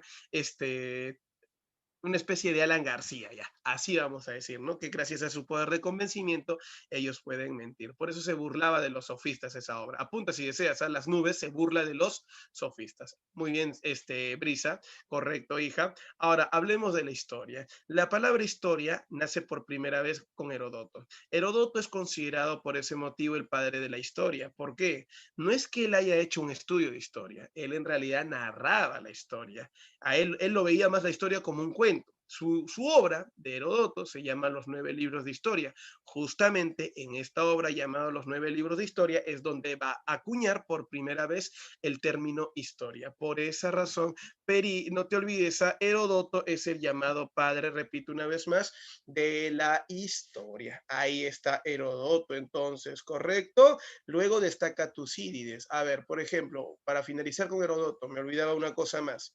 Él narró la llamada, ¿qué, muchachos? Él narró las famosas guerras, ¿qué? Él narró las guerras médicas. En su 7º y 8º libro narra pues en sí las guerras médicas. Luego viene Tucídides con su obra llamada Historia de la Guerra del Peloponeso. Repito una vez más, Historia de la Guerra del Peloponeso. Eso viene a ser, perdón, Tucídides. Muy bien, señores, Tucídides con la obra Historia de la Guerra del Peloponeso. Gracias a Tucídides vamos a narrar la guerra que justamente durante el siglo de Pericles se va a iniciar de parte de los espartanos contra los atenienses. Jenofonte, finalmente, su obra Siropea. Ya vimos que su mayor aporte a la humanidad es la política relacionada con la democracia, que significa gobierno del pueblo. En las ciencias, ¿quién destaca? Destaca Hipócrates con la medicina. Acuérdate que Hipócrates es el padre de la medicina. Justamente en honor a Hipócrates, al personaje que sale en la parte alta, es que se hace un juramento. Brisa Valeriano y todos los alumnos, no sé, de acá de este grupo, que vayan a enfermería, que vayan pues en realidad a un área de ciencias de la salud, al graduarse, hijo, y no sé si solamente lo hace el médico, tengo entendido que lo hace todo aquel que estudia un área relacionada con la medicina, ¿no? Hace el famoso juramento, que muchachos, el llamado juramento hipocrático, ¿correcto? Tremendo juramento donde juran, pues como dice la palabra, ¿qué cosa? Salvar la vida de su paciente, ayudar a ese paciente. Chicos, muchachos, hasta acá, repito, ¿alguna duda, pregunta? ¿Me estoy dejando entender? Rapidísimo. ¿Me estoy dejando entender? Listo, Nadine. Muchas gracias, hija. Correcto, entonces vamos a continuar. Todo bien, entonces, Melanie. Gracias, Ruth, Marquito y Daniel. Listo. Estoy tratando de ser lo más claro posible. Como te repito una vez más, solamente estamos acá para afianzar tu conocimiento. Eso es lo que estamos buscando, hacer crecer tus conocimientos. Vamos. Otro aspecto que a mí me encanta, señores, es la llamada arquitectura. El material que se utiliza, correcto, es el mármol. ¿Y por qué se caracteriza esta construcción, por ejemplo? Esta construcción se caracteriza por el culto a sus dioses. Es por ello que su mayor muestra lo encontramos en las columnas y techos, ¿correcto? O sea, su diferencia está en el tipo de columna y techo, ¿correcto? En los templos y ciudades sagradas, como por ejemplo, no sé si ustedes recordarán si hablamos de una ciudad sagrada. ¿Cuál es la ciudad sagrada más importante de los atenienses? La llamada Acrópolis. Este es un panteón, profe. Entonces, ¿es un panteón? A ver, ¿a qué te refieres, Saulo, cuando dices panteón? Puedes encender tu audio si gustas. A ver, Saulo, estoy atento.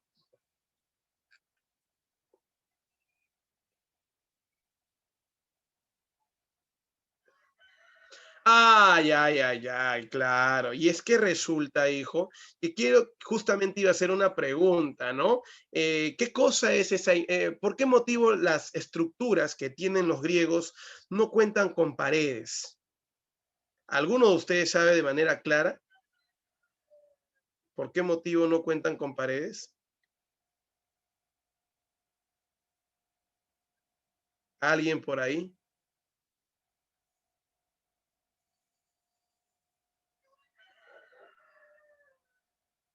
¿Ah? Buena, hija. Profe, porque esto no es una casa, pues, profe. Porque esto viene a ser un templo, un lugar de adoración. Y este lugar es la llamada, ¿qué? Es la llamada morada o el hogar de los dioses. Por eso no tiene paredes. Gracias, Brisa. Gracias, Saulo. Entonces, es un lugar donde se hace culto o se rinde culto a los dioses. Ahora, como ustedes se pueden dar cuenta, eso ha sido lo más destacado relacionado en la arquitectura, pero su diferencia es en los estilos. ¿Dónde lo vamos a encontrar los estilos? En las columnas y en el capitel. Profe, disculpe. Si hablamos de columna o capitel, por ejemplo, yo veo que el capitel lo llaman así a lo que sostiene el techo, efectivamente, esto de acá. Si este es una especie de cuadrado, ¿no? Y esto sostiene, por ejemplo, al llamado techo. Ya, mira, una parte del techo. Así de esta manera. Si el techo va así, así, así. Y acá está la columna, que tiene también su base, ¿no? Ahí está. Listo. Mira acá conmigo. Ya escúchame. Si como tú puedes darte cuenta, es rectangular y la columna no tiene ningún adorno, ya, a eso se le llama estilo dórico, que es la construcción, la típica construcción que tú vas a encontrar en dónde, que vas a encontrar en Esparta. Pero si vemos que el capitel, a ver, primero, si la columna tiene algunos diseños, por ejemplo, unas rayitas así como el Partenón que estamos viendo en esta imagen, y mira acá, mira el detalle acá, en esta imagen, vemos en realidad que el capitel no es rectangular, sino que tiene unos adornitos. Y ahí lo voy a señalar con otro color. Vamos a ver que tiene en forma, pues en sí, de cuerno de carnero. ¿Han visto ustedes de casualidad este tipo de estructuras? Ya, ese estilo, correcto, con esa estructura, pues en sí, parecido al cacho del carnero, ¿con qué nombre se le conoce? Ah, buena, buena. Se le conoce con el nombre, por favor, no se olviden, se le conoce con el nombre, pues en sí, de capitel carnero. Y ese es el estilo de qué? El estilo jónico. Eso lo vamos a encontrar en Atenas. Bien, pero si vemos una mezcla de ambos casos, a ese se le llama Corinto. Y eso lo vamos a encontrar ya en la época de Macedonia. Destacan como arquitectos Calicatres, correcto, con la creación del Partenón, y Filocles, correcto, o Filocles, que nos deja la obra llamada el Erecto. Muy bien, listo. Otra cosa más que nos han dejado los griegos, aparte, por ejemplo, en la ciencia también destaca la matemática, Pitágoras, también destaca Tales, ¿no? Etcétera. Ahora, otra cosa más es la religión. Hablar de la religión griega, correcto, es hablar de una religión distinta a las religiones que hemos conocido con las culturas anteriores, llámese India, China, llámese, por ejemplo, Mesopotamia, Egipto y cualquier otra cultura de Oriente. Acá la característica principal de estos dioses, ¿cuál es? La humanización. Justamente en examen de admisión preguntaría, ¿no? ¿Cuál es la diferencia entre los dioses griegos y los dioses orientales? Respuesta, señores, la diferencia está en la humanización de sus llamados dioses. Profe, ¿qué significa esto de humanización de sus dioses? Humanización significa principalmente, ¿qué, muchachos? Significa que eran seres con forma de hombre, ¿correcto? Todos son hombres. Vamos a ver a un Zeus, a un qué, a ver un Ares, un Poseidón en forma de hombre. Y ahí encontramos pues a los dioses. A ver, ¿quiénes son los dioses griegos que luego serán llevados a Roma, ¿no? En época etrusca para tener otro nuevo nombre? Vamos a ver a Zeus, por ejemplo, que es el dios supremo del cielo y la ciudad, es el papi de todos los dioses. Hera, su hermana y esposa a la vez, que representa la maternidad y el matrimonio, o sea, la fertilidad. Si yo quiero casarme, profe, tengo que rezarle a Hera. Muy bien. Si quiero, tener conocimiento, tengo que adorar a Atenea, la diosa de la sabiduría, el arte y la inteligencia. Pero, profe, si yo busco belleza, por ejemplo, placer, profe, sexual, de hecho, de todas maneras, correcto, y mucho amor, correcto, que perdure el amor, yo tengo que prenderle una velita a Afrodita. Afrodita, por favor, ayúdame. Muy bien. Nada que agua de calzón, hijo. Acá Afrodita es la voz. Muy bien, listo, señores. Ares. Ah, no, si tú te quieres Mecha, dios de la guerra y los combates. Profe, y la luz, representado por Apolo, el dios de la verdad y de la luz. Muy bien. Señores, Poseidón, el amo y señor del mar y los cataclismos, en este caso los terremotos. Hermes, el mensajero de los dioses y protector de los comerciantes. Artemisa, la diosa de la casa de los animales y la naturaleza. Para algunos, Artemisa vendría a ser una especie de diosa de la fertilidad animal. Hades, ya ni hablar, Hades sí representa el infierno, el inframundo, ¿no? Lo malo, lo negativo.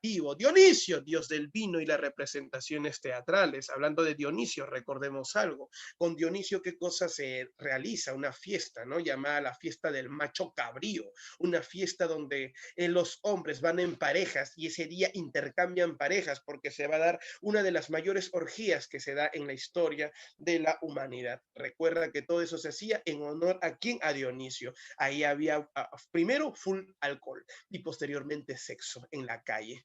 Bueno, señores, ese era el siglo de Pericles. Ahí están los grandes aportes culturales que nos ha dejado y su gobierno por qué trascendió. Ahora, en resumen, quiero ver a mi grupo, quiero que me responda y me diga cuál ha sido el mayor aporte de Grecia a la humanidad desde el siglo de Pericles. Rapidísimo, vamos.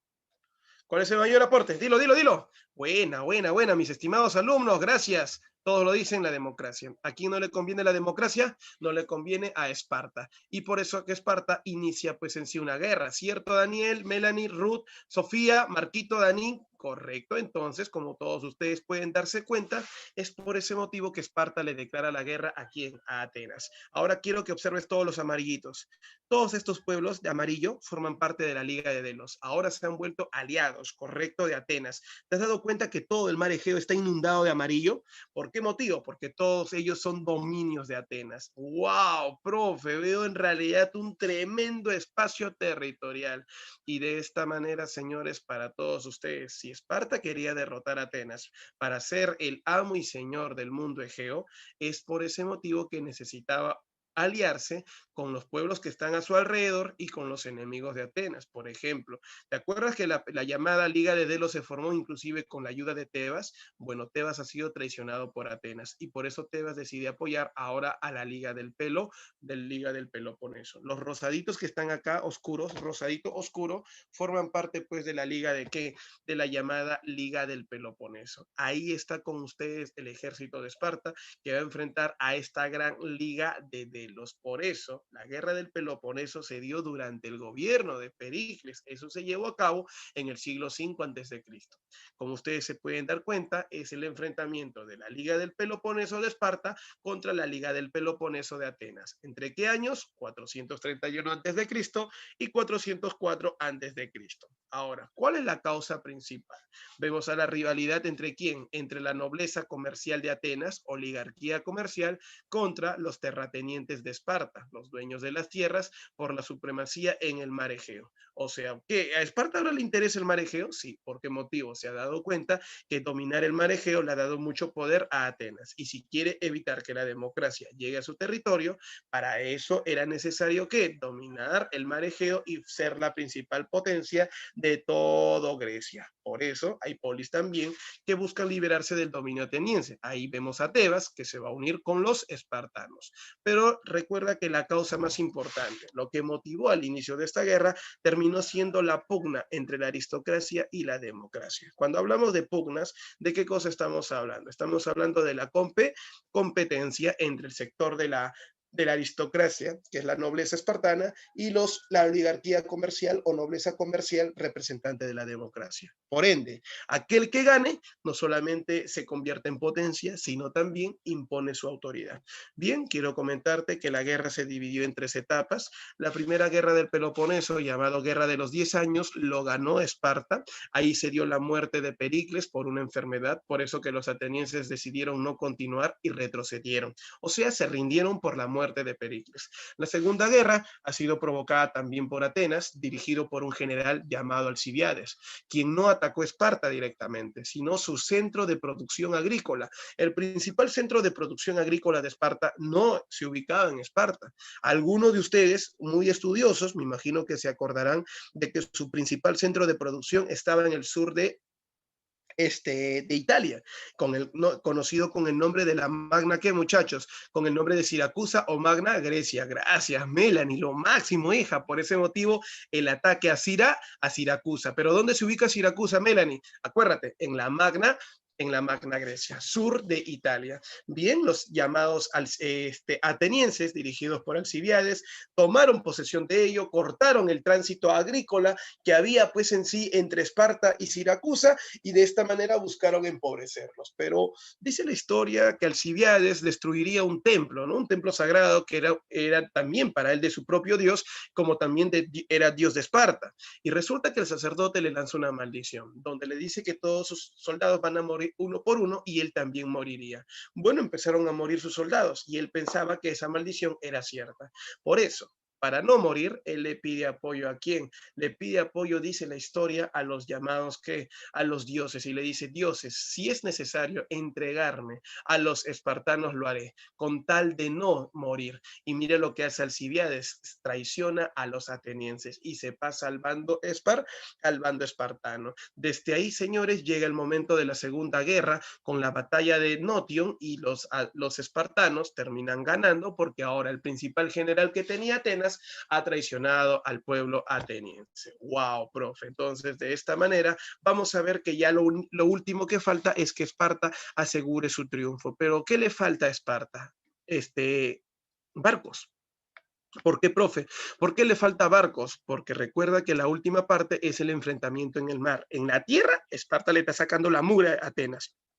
Pero repito una vez más, lo que le falta principalmente, ¿qué cosa es? Ahora lo que le falta es nada menos y nada más que, a ver, ¿quién se acuerda? Embarcaciones. Pero no tiene embarcaciones, sí, por eso le va a pedir apoyo a los persas. ¡Persa, apóyame! Y el persa le dice: ¿tú crees que yo te voy a apoyar después de lo que hiciste con mis antepasados? No, estás loco, no te voy a apoyar. Bueno, te pedí apoyo porque estaba dispuesto a devolverte algo. Yo lo único que quiero es el dominio en el mar Egeo.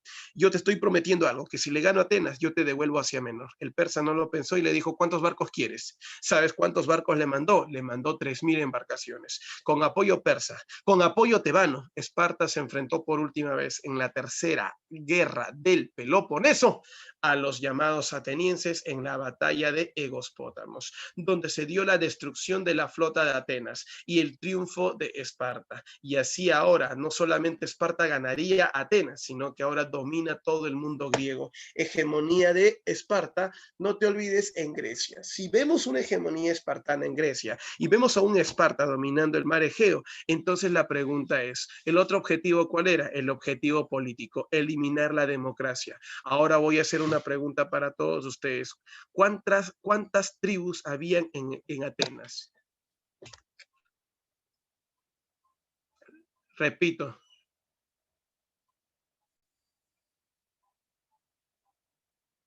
A ver. Correcto, señores. Ajá, ahí está. Señores, todos ustedes tienen que recordar, ahí estaban las tribus. No, no, no, ¿cómo van a ser 4, Brisa? Está bien lo que dice Daniel Marquito, cuando hablan acerca de las 30, ¿no? Y divididos en 10 demos. Entonces, acuérdate que cada tribu tiene un líder demócrata, Brisa. Y es por ese motivo que lo que tiene que hacer Esparta es eliminar esa democracia. ¿Y cómo hacer? Quitar a esos 30 representantes en general de todo Atenas y establecer un gobierno de carácter aristocrático. Pero, profe, ¿de qué manera están llegando? De manera golpista. Y a los golpistas, ¿cómo los llaman? Tiranos. Por eso, consecuencia, para debilitar a la democracia es que se da el gobierno de los 30 tiranos en Atenas, que pone en crisis a la democracia y establece la supremacía aristocrática y espartana. O sea, la de aristocracia de Esparta es quien va a tener todo el poder. Pregunta hasta acá, políticamente hablando, consecuencia entonces de la guerra del Peloponeso, debilitamiento de la democracia y fortalecimiento de la aristocracia. Pero militarmente hablando, Esparta y Atenas son los dos pueblos más importantes que tiene Grecia. Y por ese motivo, como Esparta y Atenas son los dos pueblos más importantes que tiene Grecia, ¿cuál va a ser el resultado, señores? Terminan debilitándose y ese debilitamiento trae como consecuencia, pues en sí, justamente, pues, ¿qué cosa, muchachos? Trae como consecuencia que sean invadidos por sus pueblos aliados o por pueblos, pues en sí, que viven fuera de la península y viven en la zona continental. A ver, y los que llevaban el nombre de los hijos de Iob, no, hija. Cuando tú hablas de esos 4 gobernadores, tú estás hablando solamente de los 4 generales defensores, no estás hablando de los 30 tiranos. Una cosa son los 30 tiranos, ¿correcto? ¿Por qué motivo? Por ejemplo, te comento que uno de esos tiranos que llegó a Atenas a gobernar a nombre de Esparta fue, por ejemplo, Aristóteles. Aristóteles, aunque tú no lo creas, era uno de esos 30 tiranos. Muy bien, señores, eso es lo que nosotros vamos a conocer en torno a esta cultura. Bien, señores, rapidísimo para todos ustedes, amigos, al toque para todos. ¿Ah? Muy bien, amigazos. Vamos a encontrar rapidísimo, no te olvides, que Esparta y Atenas, siendo las polis más importantes de Grecia, al enfrentarse van a entrar en crisis y eso termina siendo pues en realidad aprovechado por ¿quién? Termina siendo aprovechado, por ejemplo, por un aliado de Esparta, que era Tebas, quien tenía un general llamado Epaminondas. Epaminondas terminaría derrotando en la batalla de Leuctra y también en la batalla de Martinea a los espartanos. ¿Sabías tú que al derrotar a Esparta, ellos se convertían en la principal potencia? Dice la historia que los tebanos derrotaron a Esparta, pero con ayuda de Atenas, y juntos, Tebas más Atenas, formaron la Liga de Beocia. Profe, la Liga de Beocia entonces fue formada ¿por quién? Por Tebas, pero con apoyo de Atenas para ir en contra de Esparta, que estaba dominando el mundo griego. Sí, profesor, eso es. Muy bien, hijos, para todos ustedes, eso es. Pero ¿sabías tú que había un problema acá? Tebas dependía mucho de su general llamado Epaminondas, que si él muere, también cae Tebas, y eso pasó. Si bien es cierto, tras la batalla de Leuctra y la formación de la Liga de Beocia, se está viviendo la supremacía de Tebas, correcto, lamentablemente la crisis de las ciudades-estado de Grecia ha sido pues está siendo cada vez más fuerte, y eso es aprovechado por un pueblo del norte de Grecia llamado, es también griego, pero forma parte de la zona continental, y ese es Macedonia. Por eso vemos al predominio del imperio macedónico en el siglo IV antes de Cristo, quienes aprovechando justamente que Tebas era un pueblo pequeño y que Atenas aún está debilitado, él lideró un ejército, Filipo II, rey de Macedonia, a un ejército llamado la Falange Macedónica, quien logró tener la hegemonía de Grecia después de derrotar a la Liga de Beocia en la batalla de Queronea. O sea, profe, Filipo II para dominar Grecia derrotó a los atenienses y a los tebanos, que eran parte de la Liga de Beocia, en esta batalla llamada Queronea. Sí, efectivamente, y por eso tras esta batalla, te voy a ser sincero, dominados se fueron los atenienses y también los llamados, ¿qué? Y los llamados tebanos. Dice la historia, gracias a Filipo II, es que conocemos que el ejército de Tebas justamente dependía mucho de su rey, de su general llamado Epaminondas. Un secreto que también cuenta Filipo es que los tebanos peleaban hasta el final, hasta su último aliento, por ejemplo. Y profe, ¿por qué tanto así? ¿Tan fanáticos eran de las guerras? No, no es que sean fanáticos. La realidad es que estos hombres peleaban de esa manera por la sencilla razón, repito una vez más, por la sencilla razón de que ellos iban con sus parejas a la guerra. Y es que una de las condiciones del ejército de Tebas era ser homosexual. Tú ibas con tu pareja varón y otro varón. ¿Cómo es eso, profe? Que de verdad, pero las personas, a veces los homosexuales son delicados, profe. Bueno, ellos no, eran varones y luchaban hasta el final. Y si eran testigos de la muerte de su pareja, ellos luchaban hasta cobrar venganza. Ahora entiendes por qué te digo hasta su último aliento. Eso es lo que termina pasando en este pueblo. Muy bien, bien. Tras el triunfo de Filipo II, vamos a ver la hegemonía de Macedonia, correcto, y del rey Filipo II con su hijo Alejandro Magno, sobre todo Grecia. Macedonia era un pueblo dedicado al comercio y lo que busca es dominar Asia Menor.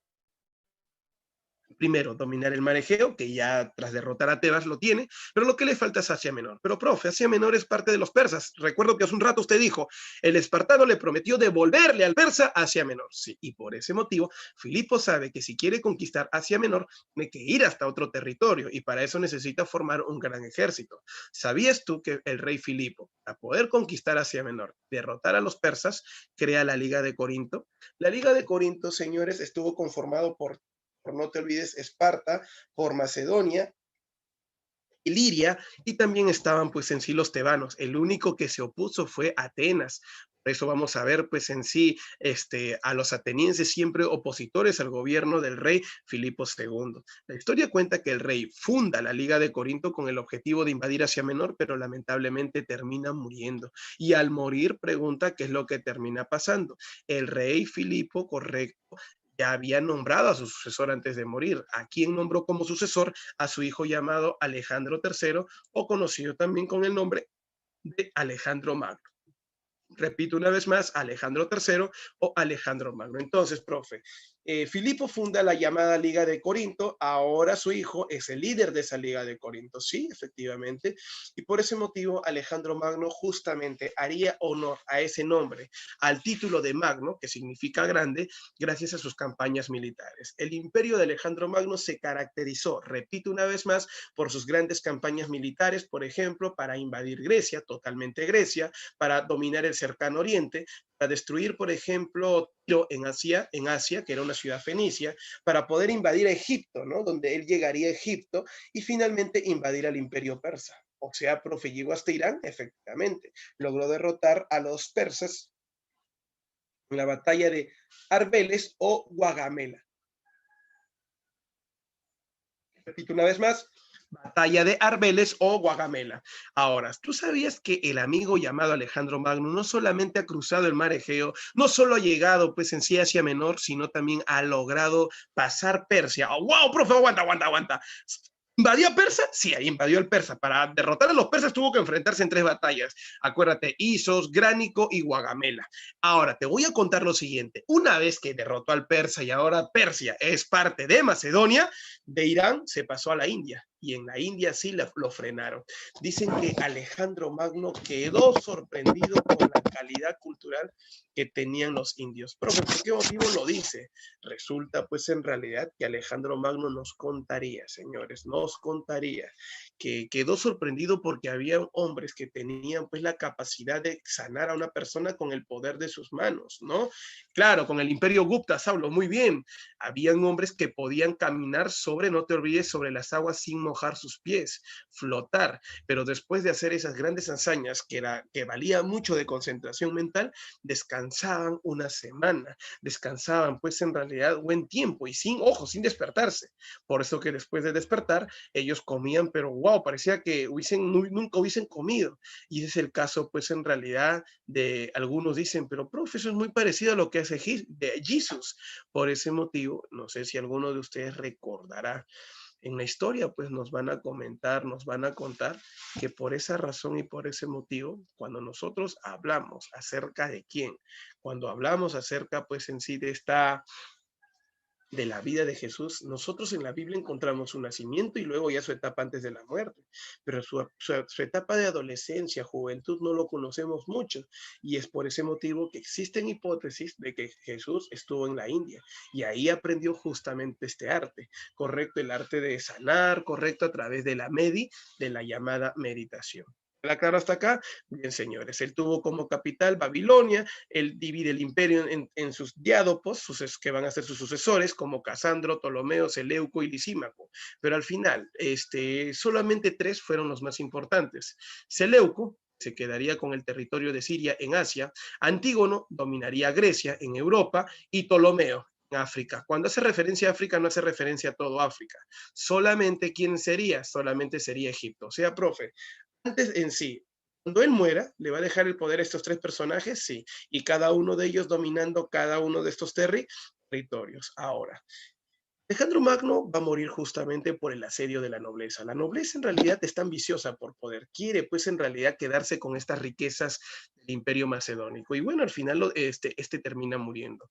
Pero hay que recordar que si muere, este hombre nos dejó un gran aporte. ¿Cuál fue ese aporte? La fusión de la cultura, no te olvides, griega con la cultura occidental.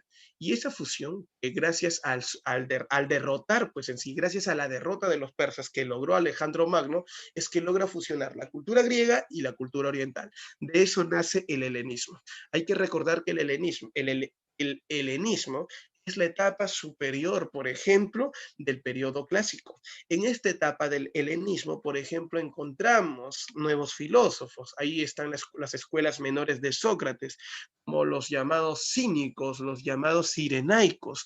También encontramos a los hedonistas, los estoicistas. No sé si ustedes se acuerdan de Epicuro de Samos, de Zenón de Citum, correcto, los estoicos. Bien, Ruth, correcto, hija. Por ese motivo, ahí está el helenismo. Muy bien, quedó fascinado con la cultura, con la cultura egipcia, y por eso allá en Egipto fundó una ciudad llamada Alejandría. Ahí crearía pues una biblioteca, la llamada Biblioteca de la Biblioteca de Alejandría. Ya para finalizar, quiero comentarles pues en sí que cuando él muere ya el imperio se ha dividido, se ha debilitado y eso ha facilitado la invasión a Roma, que es justamente la cultura que vamos a conocer la próxima semana cuando hablemos acerca de la Roma republicana. Muy bien, listo muchachos, esperando que la clase haya sido de su agrado. Ahora sí, vamos a resolver las preguntas. Mi primera pregunta es, ¿hasta acá alguna duda? ¿Todo claro, muchachos? Repito la pregunta, ¿alguna duda? ¿Todo claro?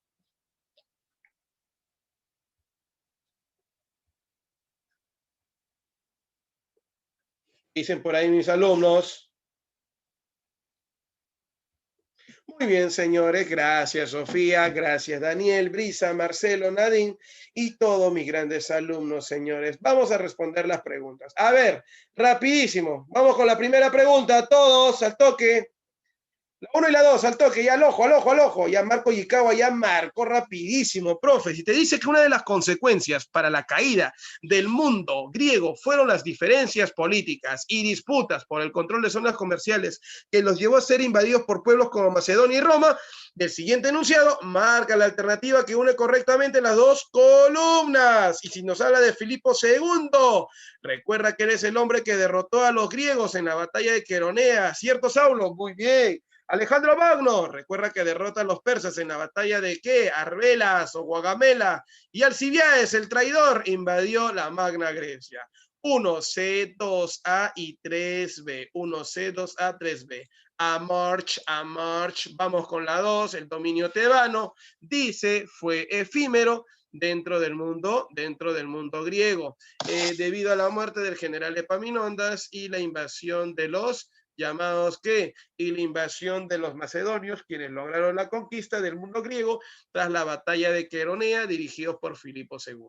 Quiere que tú marques la alternativa que tenga la secuencia correcta de verdaderos y falsos. Primero, tras el triunfo de Filipo II en Queronea, se formó la Liga de Corinto, verdura. Alejandro Magno fue el principal promotor del helenismo, donde se fusiona la cultura griega y romana, falso.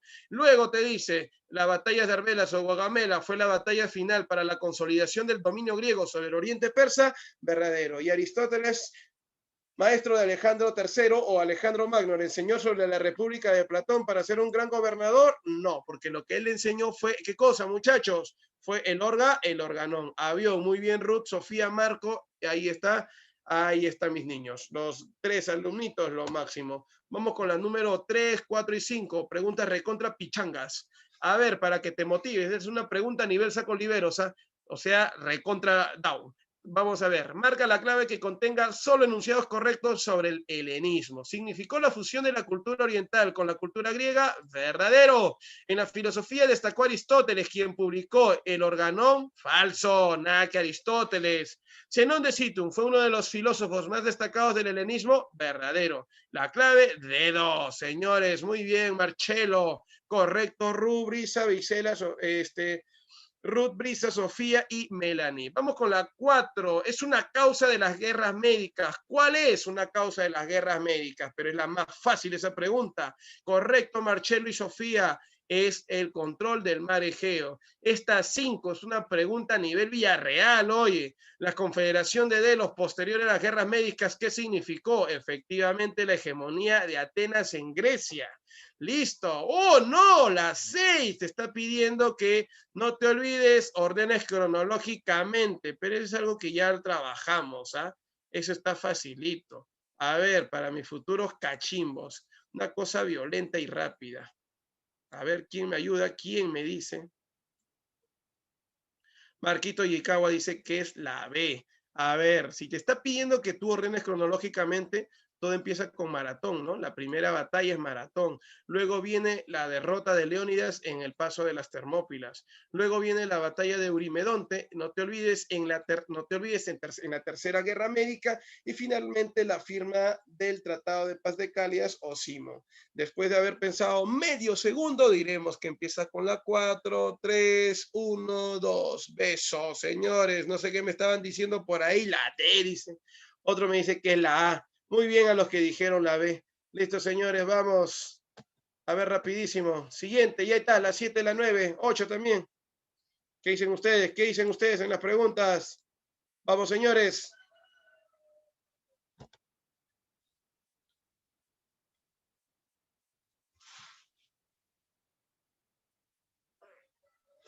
En la 7 te está pidiendo la incorrecta. Rápido, rápido, vamos. Ya para que vayan a almorzar, muchachos.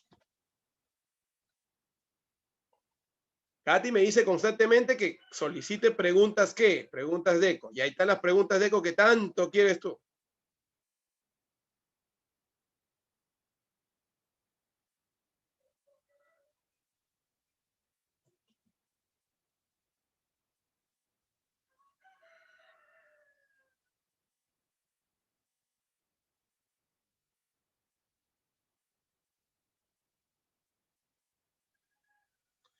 Buenas, señores. Listo. Ahí está. Con todos ustedes, muchachos, lo máximo. A ver, indicar la proposición incorrecta en la 7. Esparta participó en la Confederación de Delos nunca. Siempre fue enemigo de esa confederación. Pausanias era un general espartano, lo vimos en la llamada Guerra Médicas y a la vez también era rey. Jantipo participó en el combate de Micala, efectivamente. Pero si te preguntan, ¿cuál es la única incorrecta? No te ha pedido la correcta, te ha pedido la incorrecta. Muy bien. Repito, Pausanias es un general espartano. Sí, recuerda que todo rey era general en la guerra. Jantipo participó en el combate de Micala. También acuérdate, con eso cerraron el triunfo sobre Jerjes. Si nos dice incorrecta, ¿cuál sería la clave? Profe, no hay clave. Vamos a corregir entonces al toque. Y ponemos acá, en vez de que diga solo 2, solo 1. Listo, señores, ahí está. La clave, entonces, todos, ¿cuál sería la clave? Habla. Ahora, ¿cuál sería la clave? Muy bien, Ruth, correcto. Ahora sería la C. Buena, Marcelo, buena, Sofía, ahora sí. Vamos, la número 8. Dirigió a las tropas atenienses durante la Segunda Guerra del Peloponeso. ¡El traidor! ¿Quién es? Correcto, Marco. Alcibiades. Buena, Sofi. Ya, esta es. A ver, esta ya la hicimos, ¿no? La 9. Máquina, hay un repeticuaca. Ya recuerda que todo empieza con Maratón, decíamos, luego las Termópilas, Eurimedonte y finalmente la Paz de Calias o Paz de Simón. ¿Listo? ¿Cuál era la clave acá? Era 4, 3, 1, 2. Muy bien, besito. Vamos con la siguiente, ya, ahí está. Oye, la 10 es una pregunta a nivel, pues, Universidad Científica de Sura. Al toque, rapidísimo, esa pregunta está más pichanga.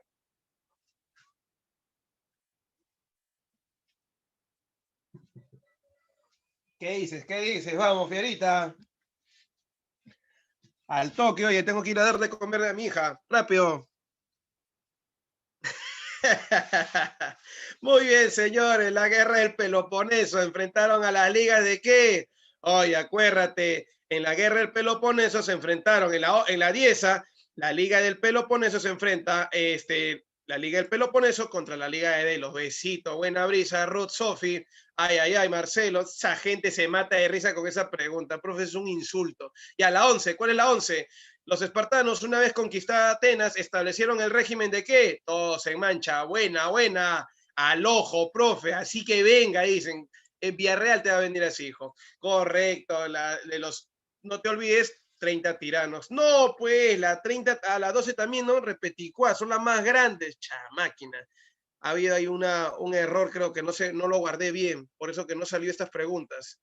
Ya. A ver, vamos ya. ¿Cuál es la clave? La número 12. ¿Se acuerdan, no?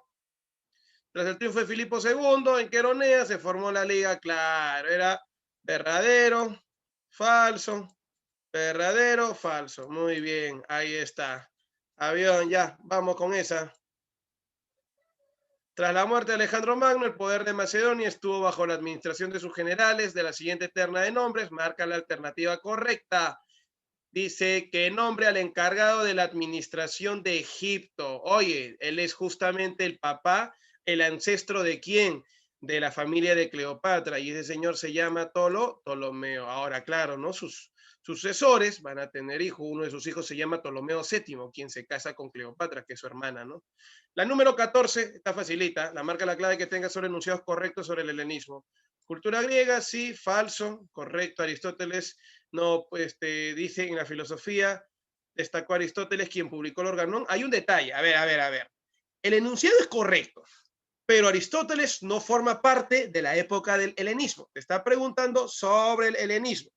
Ahí no está Aristóteles. Repito una vez más, el enunciado es correcto. Cuando dice, destacó Aristóteles quien publicó el Organón, ya, Aristóteles es autor del Organón, pero no, repito una vez más, pero no forma parte del helenismo. ¿Hasta acá me dejo entender? Pregunta. Listo. Zenón de Situ fue uno de los filósofos más destacados del helenismo, eso sí es verdad. Así que la 1 y la 3, dedito.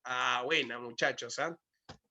Uy, no. Esta pregunta, la 15, y con eso cerramos sesión. Ya, al toque, al ojo. Al ojo.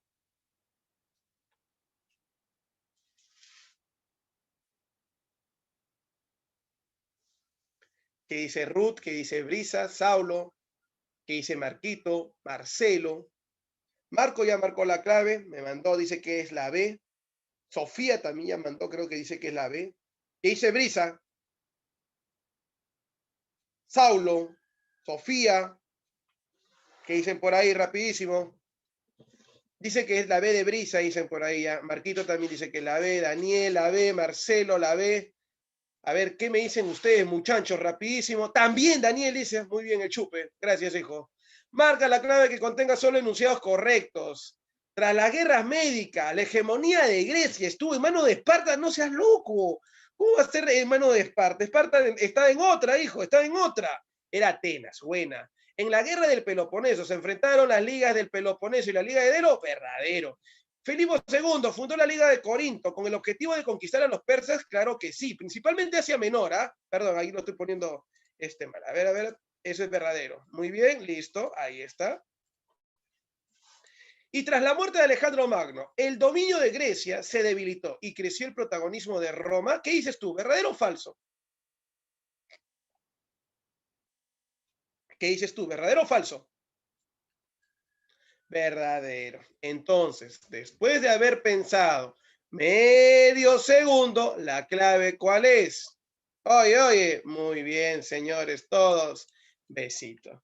De esta manera, señores, les doy mi corazoncito y me estoy despidiendo con todos ustedes. Hasta la próxima semana. Gracias a todos ustedes por haber estado presentes en esta clase. Ya sabes, somos la Academia Mega, como siempre, brindándote lo mejor en educación para que tú puedas lograr tu ingreso, que es en sí tu sueño, a San Marcos. Gracias, Mayeli, Sofía, el grande Anielito, Saulo, Brisa, mi hijita.